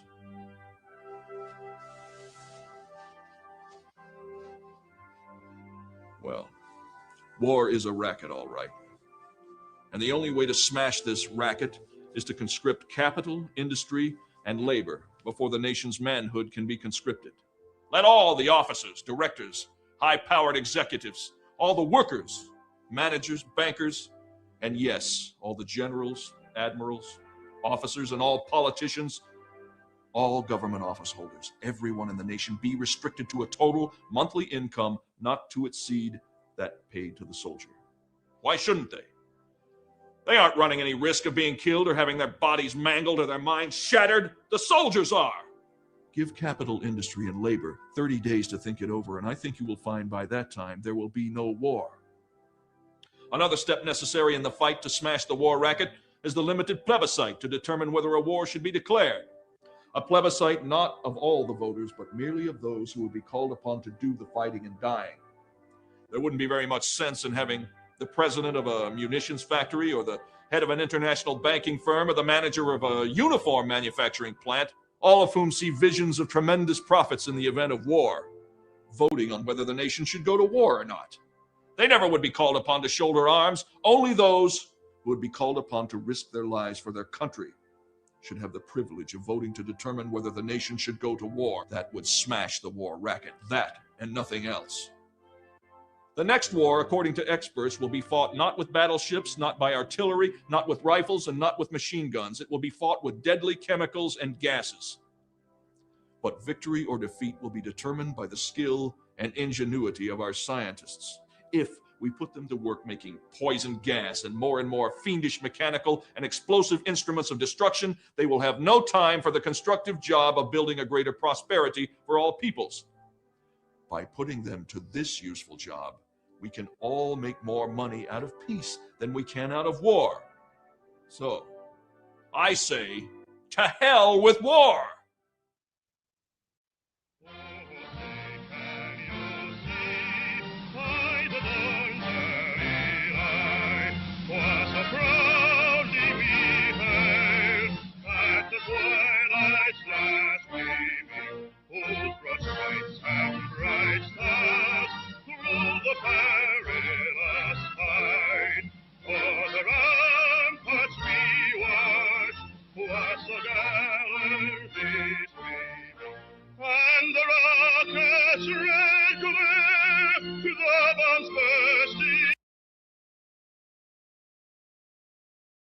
War is a racket.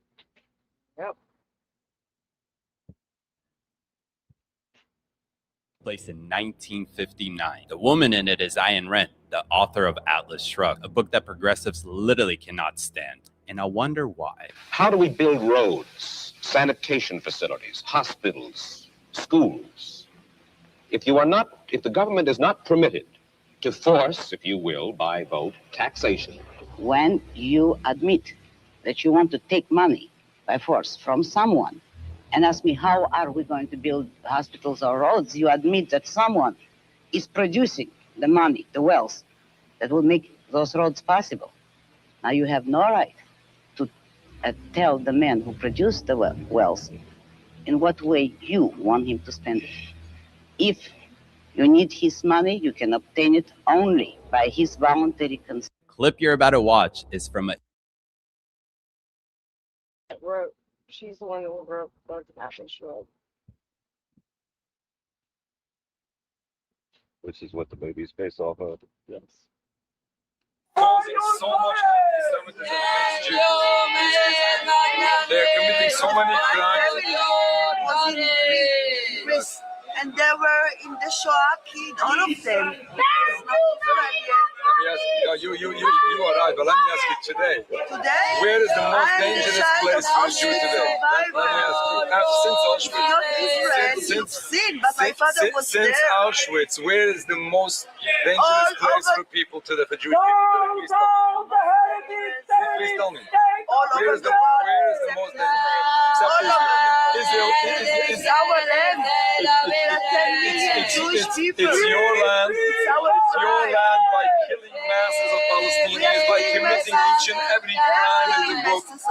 Each and every crime in the book Israel is committing. And you didn't commit any crime. Oh, that's it. That's very interesting. Israel is criminal from the day it started. Israel is offensive from the day it started. Israel came to occupy an occupied land. From the day it started, this is a violation of Judaism. From the day it started, it commits crimes to others and danger to the Jewish person. We are facing here, you know the two people who were stabbed last week here, do you know? Tell me why. Tell me why. Because the hate of the Palestinians. Why is this hate? Where is this hate coming from? Please tell me. The hate of the Muslims where? all over the world. Please tell me why. They want a Muslim. They don't want Jewish. That's total ignorance following massive propaganda. You think they have no idea. You don't know enough. Do you want to listen? Listen, this is ignorance. If you punch one in the face, naturally you'll witness a reaction. This is the sad reaction. This is the sad reaction you are receiving. We are seeing anti-Semitism because of what you are doing. If you serve in the army, this is the exact exactly what is causing. Who caused Hamas to be created in the first place? You tell me. Is it the religion of Islam? Why suddenly after this occupation? Why suddenly after they are so oppressed? Why suddenly the people in Gaza burst out of Gaza to kill people? Why? Just because They raped 2,000 Israeli Jewish girls. Nonsense. This is because of something which I'm facing reality. It's because of what is being done to them. It's because of the siege of 17 years. This is a natural reaction, a sad reaction. You have to realize that your army, that you serve them, is committing crimes to others and danger to the Jewish people. This is the fact of the matter. You might be confused. You might be indoctrinated. You may be in a box not understanding what's going on in Israel and this criminal idea. Ridiculous. Thank you so much. If you are Jewish, you should be concerned for the Jewish people. If you're human, you should be concerned about the little babies being starved to death.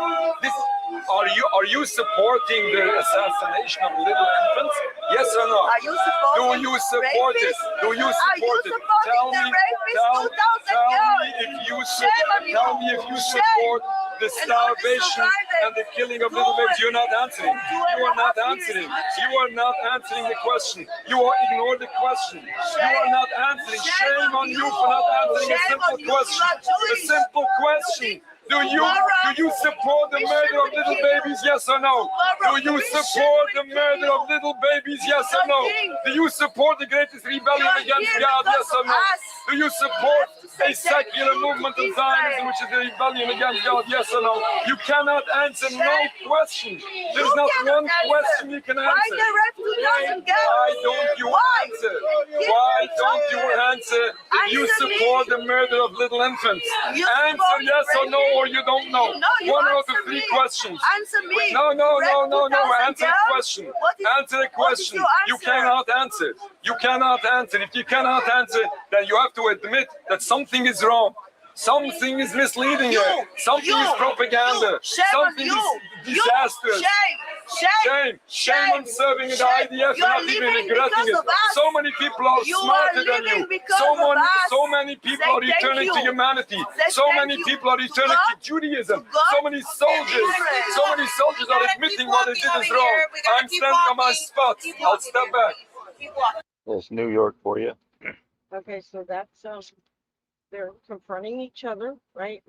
He's trying to tell her what she thought she knows to be true is propaganda, right? So it's good that these discussions are being had, even though they're not always pleasant. But there is so much propaganda, right? The Muslims are scared of the Christians are scared of the Muslims, the Jews, the whatever. That's all by design. It's all by design, right? And it's terrible because we know these wars is not any of us down here, right? It's the ones at the top that do this, right? So we can all point fingers at each other, but we got to realize that we don't support that kind of stuff. We don't support killing, the starvation, Murder, Ten Commandments. taking lands, taking commodities from their land. Yeah, ain't nobody come to save you. The oil, 66. the everything. So that's it. These discussions need to be talked more, right? Because everyone is so filled with propaganda. It's ridiculous. It's totally ridiculous. Yeah, nobody's coming to save you. You've been told that how many 100 times? 100 times. We're gonna save each other, right? We got to come together, right? Regardless of religion, race, whatever it is, because it's not any of us. It's the ones at the very top, and we all know that. And that's what they bank on us. Sitting there arguing about stupid stuff. We should have one goal, one thing, one mission for all of us, because everyone, the children, the future children, right, and our lives and our safety depend on each other.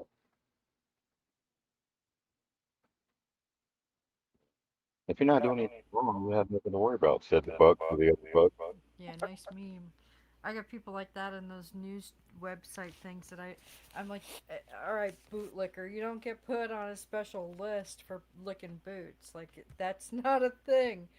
You know, these people think like they're gonna get put in a special place in the officer's heart because they were giving the other side. It doesn't work that way. They don't care. They just don't care. They'll use whatever against you. We all have to be on the same side with this stuff. Watched a lady get pulled over. She had a Trump store with all her, I mean, she had a Trump bracelet. I mean, her car was decked out. Everything, she had the support, the back, the blue, all the whole 9 yards. He yanked her out of the car, threw her on the ground just like anybody else. It don't matter what you support. It does not matter. If it's Trump or Trump, whatever. You gotta speak up about this stuff. I think she's right here. This lady right here is what you're talking about? Yeah. Well, You can call him at the PD, okay? I promise. But that's like an hour drive. Okay. Can you get her, please? Thank you. Oh, she's got the Trump on his back window. Siri. I think she's trying to tell Siri to let her go. Now, Siri can't help you. This is okay. So before this is the owner. This is. Are you kidding me right now? Hey, no. God God said the people need some. Yeah, there you go. That's what Miss Sheepdog was talking about right there. Yes, I mean, it don't matter who you support, what you support, what they don't care. Don't give a shit, right? If they're gonna do what they're gonna do, period. So know your rights. That's all you. Even if you don't have money, they'll still take you in to take more of your money. That's right. It They doesn't matter. don't care. You can go into Hawk. You can call a friend. That was the original call a friend, I think. However, they can get every last dollar from you, and even more. They'll make you borrow because you didn't have a tail light or whatever. They don't care. They can't make decisions on the side of the road anymore because it doesn't go along with their pocketbook plan. Money to make. They're losing officers left and right because of the clock and all that. So they're getting down to where they don't hardly have any. They need the money from the revenue from tickets and all, the whole shebang that goes all along with that. And so they're getting desperate, right? So you got to be careful. Don't go out a lot if you don't have to. Don't go be traveling. Don't be scared either. Just know your rights too. Yeah, don't be scared of that cow behind you. Just stay still. Right? It's just a cow. You don't need to go all over the place if you running around if you don't have to. Just sit down.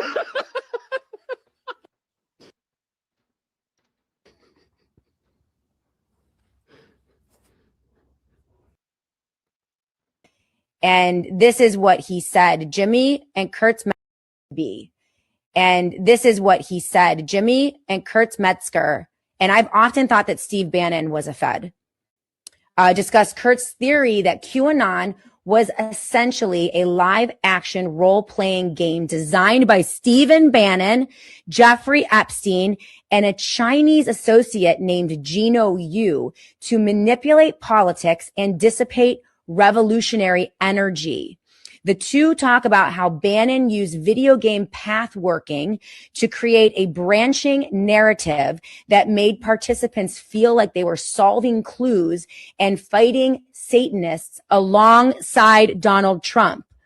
They drip fed limited hangout, horrible information that's absolutely true about the government. And then there's this illusion that there's a good guy side that you can be a part of with your support.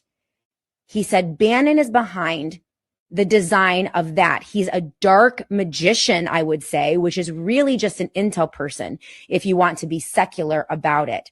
But 100%, that's what it is, to dissipate your revolutionary energy. What do you think about that? That makes a lot of sense to me. That makes a ton of sense to me. And I could. I know people still decoding Q drops. So what do y'all think about that? Do you think it's similar to Operation Trust? I was guilty of that in the beginning. Yeah, It wasn't. I believed it. But you move on from it, right? Oh, hell You yeah, didn't I've sit moved on. stick to do it every single day, every day of the week, with And everything that happened. there could be aspects of that true, but it was used to be keep you tacit, right? And that's was perfect, which so they could build their digital cage. We're sitting there going down rabbit hole where they're putting up cages. The military's in control. The military's in. What? Oh, really? That's crazy. So yeah, we got to step away from that because we got bigger fish to fry right now than all that stuff. We've been there, done that. It's time to move on to real things that really affect us.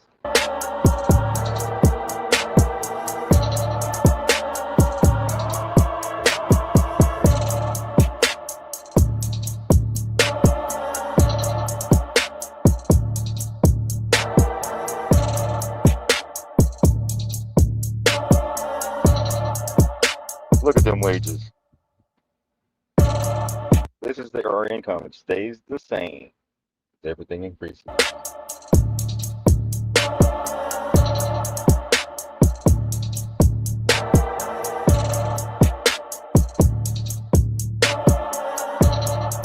Corporate greed, baby. Corporate greed. And not even corporate. There's even people playing that game. Raising the rent on their neighbors. People that rent properties and then they all go up at the same time. Nobody's wages increase. Evictions are going up through the roof here in Houston in different areas. Katy, where else? Some of the really nice neighborhoods. Oh, Woodlands. Yeah, the people are getting evicted left and right now at a record pace. They're not talking about that in the mainstream though. But Trump said if you're talking say the economy's bad, you're full of shit. Right, and I don't know. I mean, the Dow might be I don't up. know what he watches. The Dow. Who tells him anything? But he's out of the loop big time. I mean, it might be great for them, the ones in the upper echelon, right? And that's down here, but they say we're eating burritos and meat. Bean burritos. Mixing meat with burritos to make it stretch. Trying to stretch the meat. It's true. I mean, jeez.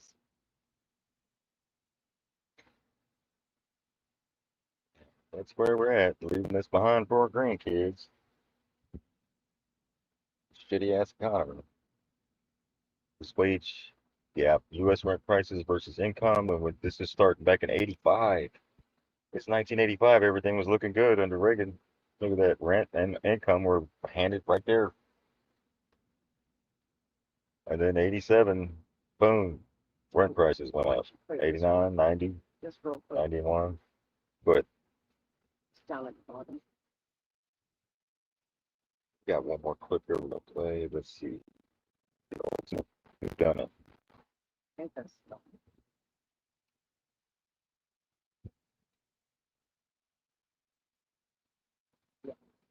Okay, here it is. Let's check this out. Cornell was found dead. Jesus, Chris Cornell, Chester Bennington, JFK, Charlie Kirk, Isaac Cappy, Epstein. What do they all have in common? They stepped out of line. May 2017, Chris Cornell was found dead, suicide by hanging.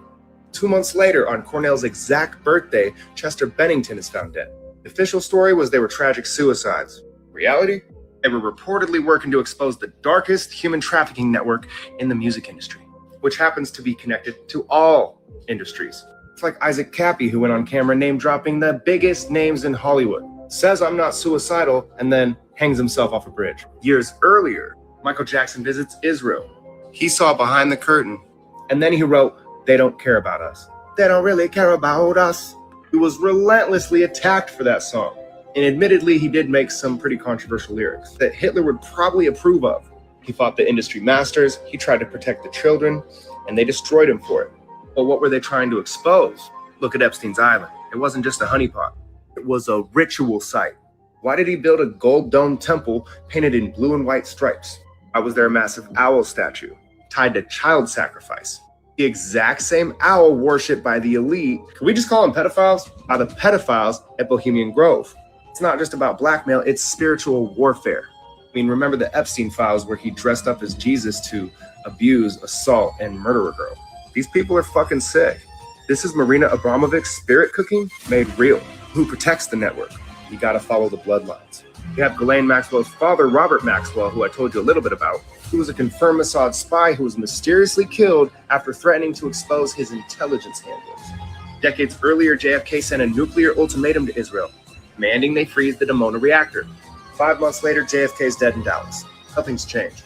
Someone threatens to expose the network today, they're neutralized. Just like Charlie Kirk, who was assassinated in 2025 after pushing for the Epstein files to be released. Look at the pattern. From Pizzagate to Wayfair to the dark corners of OnlyFans. The operations evolve, the pawns are changed, but the masters stay the same. Epstein didn't kill himself. He was silenced by the same people who killed JFK, who killed Charlie Kirk, who killed Michael Jackson, Chester, Chris, I could go on. Blackmail State, the islands, the human hunting, it's all still very active. Palm Beach Pete is not Epstein. He's a distraction to keep you from the real villains. You know who's doing it. The only question is, are we going to stop these people, or are we just going to wait around and see who's next? My name is Static G. Follow me for more. Enemies. That's a script for the masses. Behind the scenes, the Lee family and the Rothschilds share the same table. To understand the cage, we must understand the ones who hold the lock. This is where the Red Shield meets the Red Dragon. In Hong Kong, the Lee family runs more than businesses. They run the infrastructure of the East. Through the Bank of East Asia, they've funneled Western capital into the communist machine for decades. While you're told to fear a trade war, the Lee family have been the primary liaison for the Rothschilds. This ensures that the New World Order has two lungs, one in Beijing and one in Washington. The Lee family is deeply rooted in the triads. That's a modern gang and ancient secret society. Just as the black nobility uses the Jesuits, the Lee family uses these networks to control and move underground assets, technology, and harvested resources. Check this out. They are the masters of the social credit system. This was no accident. This was a Chase Bank and Rockefeller-funded prototype that was perfected in 1973. Why? To bring this digital prison to your doorstep in the West. China now has the social score system, which punishes anybody who speaks out against the government. I'd be screwed. We cannot allow this to happen. Reject New World Order, just trust me. Did you know China is one of the biggest buyers of American land? Yeah, they own over 380,000 acres. It's right up there with frontman supervillain Bill Gates. Yeah, he's the largest private farmland owner in America. While the public debates that, the real architecture remains invisible. But let's tie these threads together. Gates and Li Ka-shing have co-invested together multiple times. Hydrogen technology, biotech, infrastructure. Gates and the Rockefeller Foundation jointly run food and agriculture programs across 3 continents. Not good. Oh yeah, and the Rockefellers formally merged with the Rothschilds. Yeah, Lord Jacob Rothschild purchased 37% of Rockefeller Financial Services. This is a partnership their patriarchs have been building for 5 decades. More than that. Gates isn't at the table, he's on the menu. Enough about Gates. Let's talk about Li Ka-shing, one of the wealthiest people on the entire planet. His empire spans from telecommunications to land grabs in Canada and Europe, all the way to shipping ports. They aren't just buying land, they're positioning the Red Dragon to control the supply lines of the entire globe. The Lee family is the Rothschilds of the East. Let's talk about TikTok. Being American-owned now? Who can't you criticize? The Lee family perfected the algorithm of addiction and the social credit score in the East. Right on schedule for New World Order, handed it over to Oracle. They want you to hate the other side because as long as you're focused on nationalism, you'll never see the one world government cage being built by the 13 families. To be a Kari is to realize the soul has no nationality. They may have the cage and the lock, but we are the key, and we're stronger together. By refusing to hate your brothers across the ocean, you broke one of their most powerful tools, division. The Red Dragon only has power in the dark. Reclaim the light. We're not animals, ye are gods. My name is Derek. Follow me for more.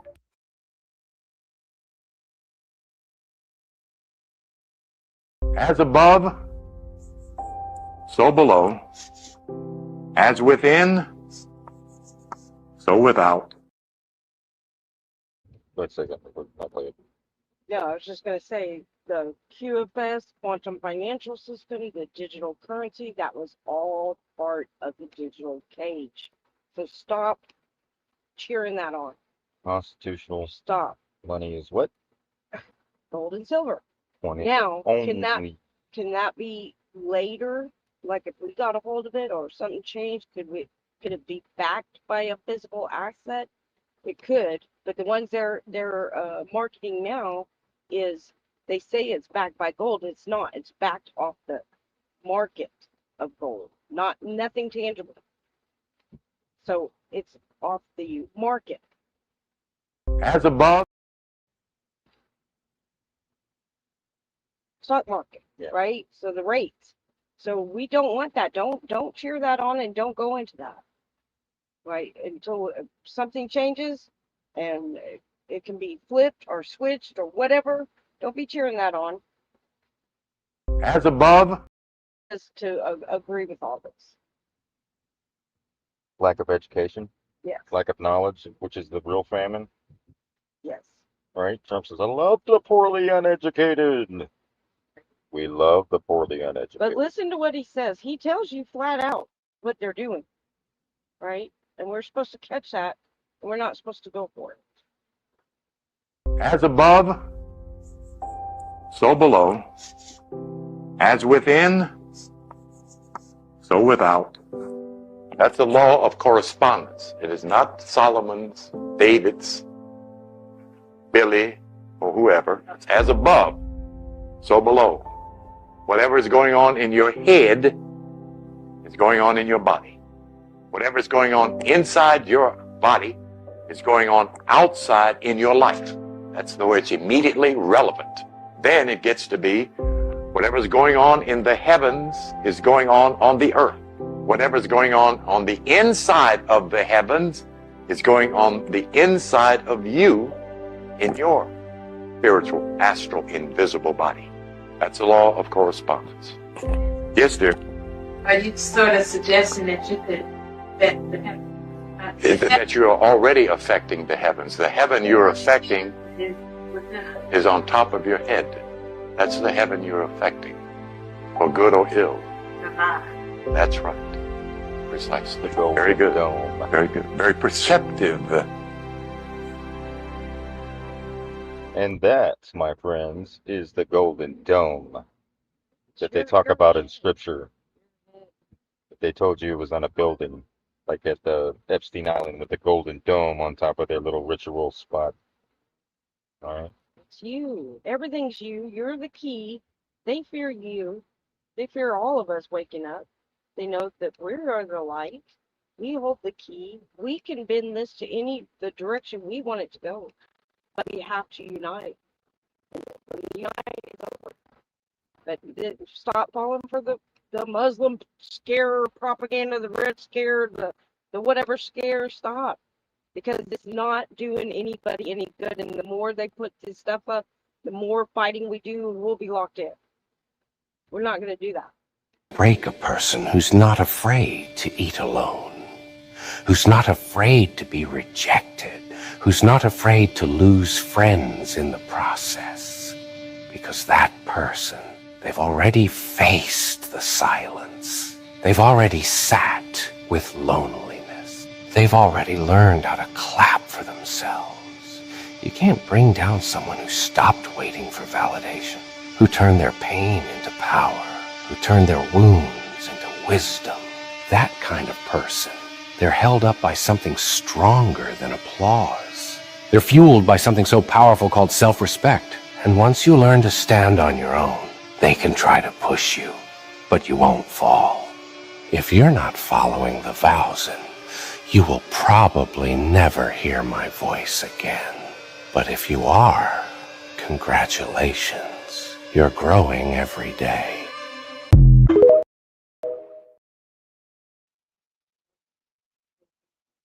Said we are the end of the movie. Yes. And we are the storm. We are the storm. We're the storm, You can't baby. Stop what's coming. Woo! You can't stop what's coming. We're all that. And You are the plan, baby. Or you are the plan. Are you pissed yet? So take your cue in the movie. Take your position. Are you pissed yet? Good. And join us tomorrow night. We'll have a show tomorrow night. We're gonna have a guest on. And we have another raffle for this month. posted that on the Telegram. And what else? We also have the GoFundMe for Lori's brother. That's just going to be on tomorrow.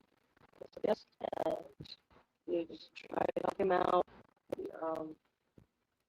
Some money for attorney fees and he's supposed to live. His name is Michael. Yep, we are the ending KBB 68. Yes. We are the plan. So this craziness has really forced us out of our comfort zone, hasn't it? Yeah. Thanks, Creator, for that. Making shit uncomfortable so we make a change. Yeah, I don't know if I was ever comfortable. I'm always awkward as fuck. So have faith. Have faith. Have faith in the community. Have faith in each other. Let's help each other out through these times. It's hard for all of us. Money's tight, but have each other.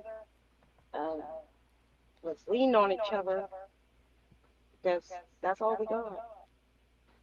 Much love to y'all.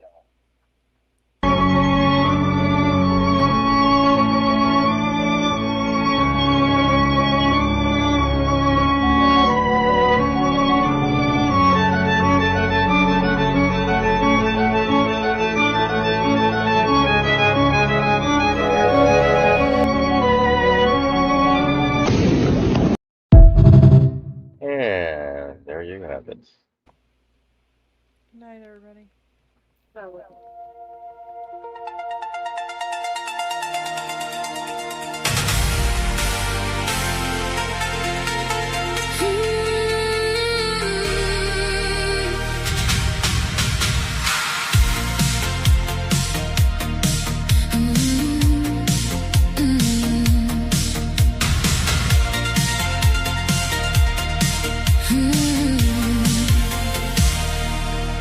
There is no left, there is no right.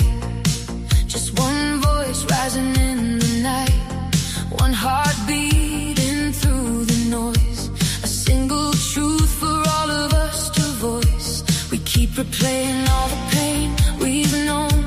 Counting every scar that we've been shown. Pointing fingers at who's right or wrong. When deep inside we all belong. We stand in the mirror, afraid to see the part of the world we're meant to be. If change is coming, it starts within. A brand new chapter must begin. So much hate and division.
hate contain. If we unite, if we forgive, we'll build a world where all can live, a heaven on earth, a brand new start, a future born from a single heart. So much hate and division in the air, but love is stronger than despair. We'll hear rebuild, repair again, and teach the world how peace begins.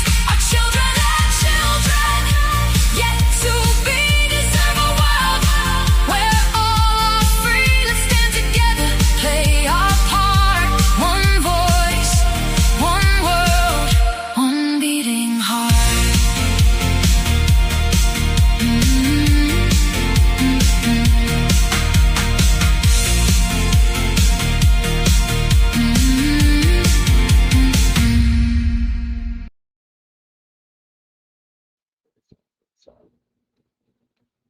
Here we go. We're gonna close it out. Y'all have a good night. Love you.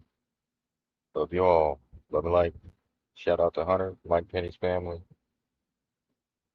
Boots, Lindia, Chitty, Barbara, Patriot Girl, Nikki, Linda K, Alicia. Nadine, Burr.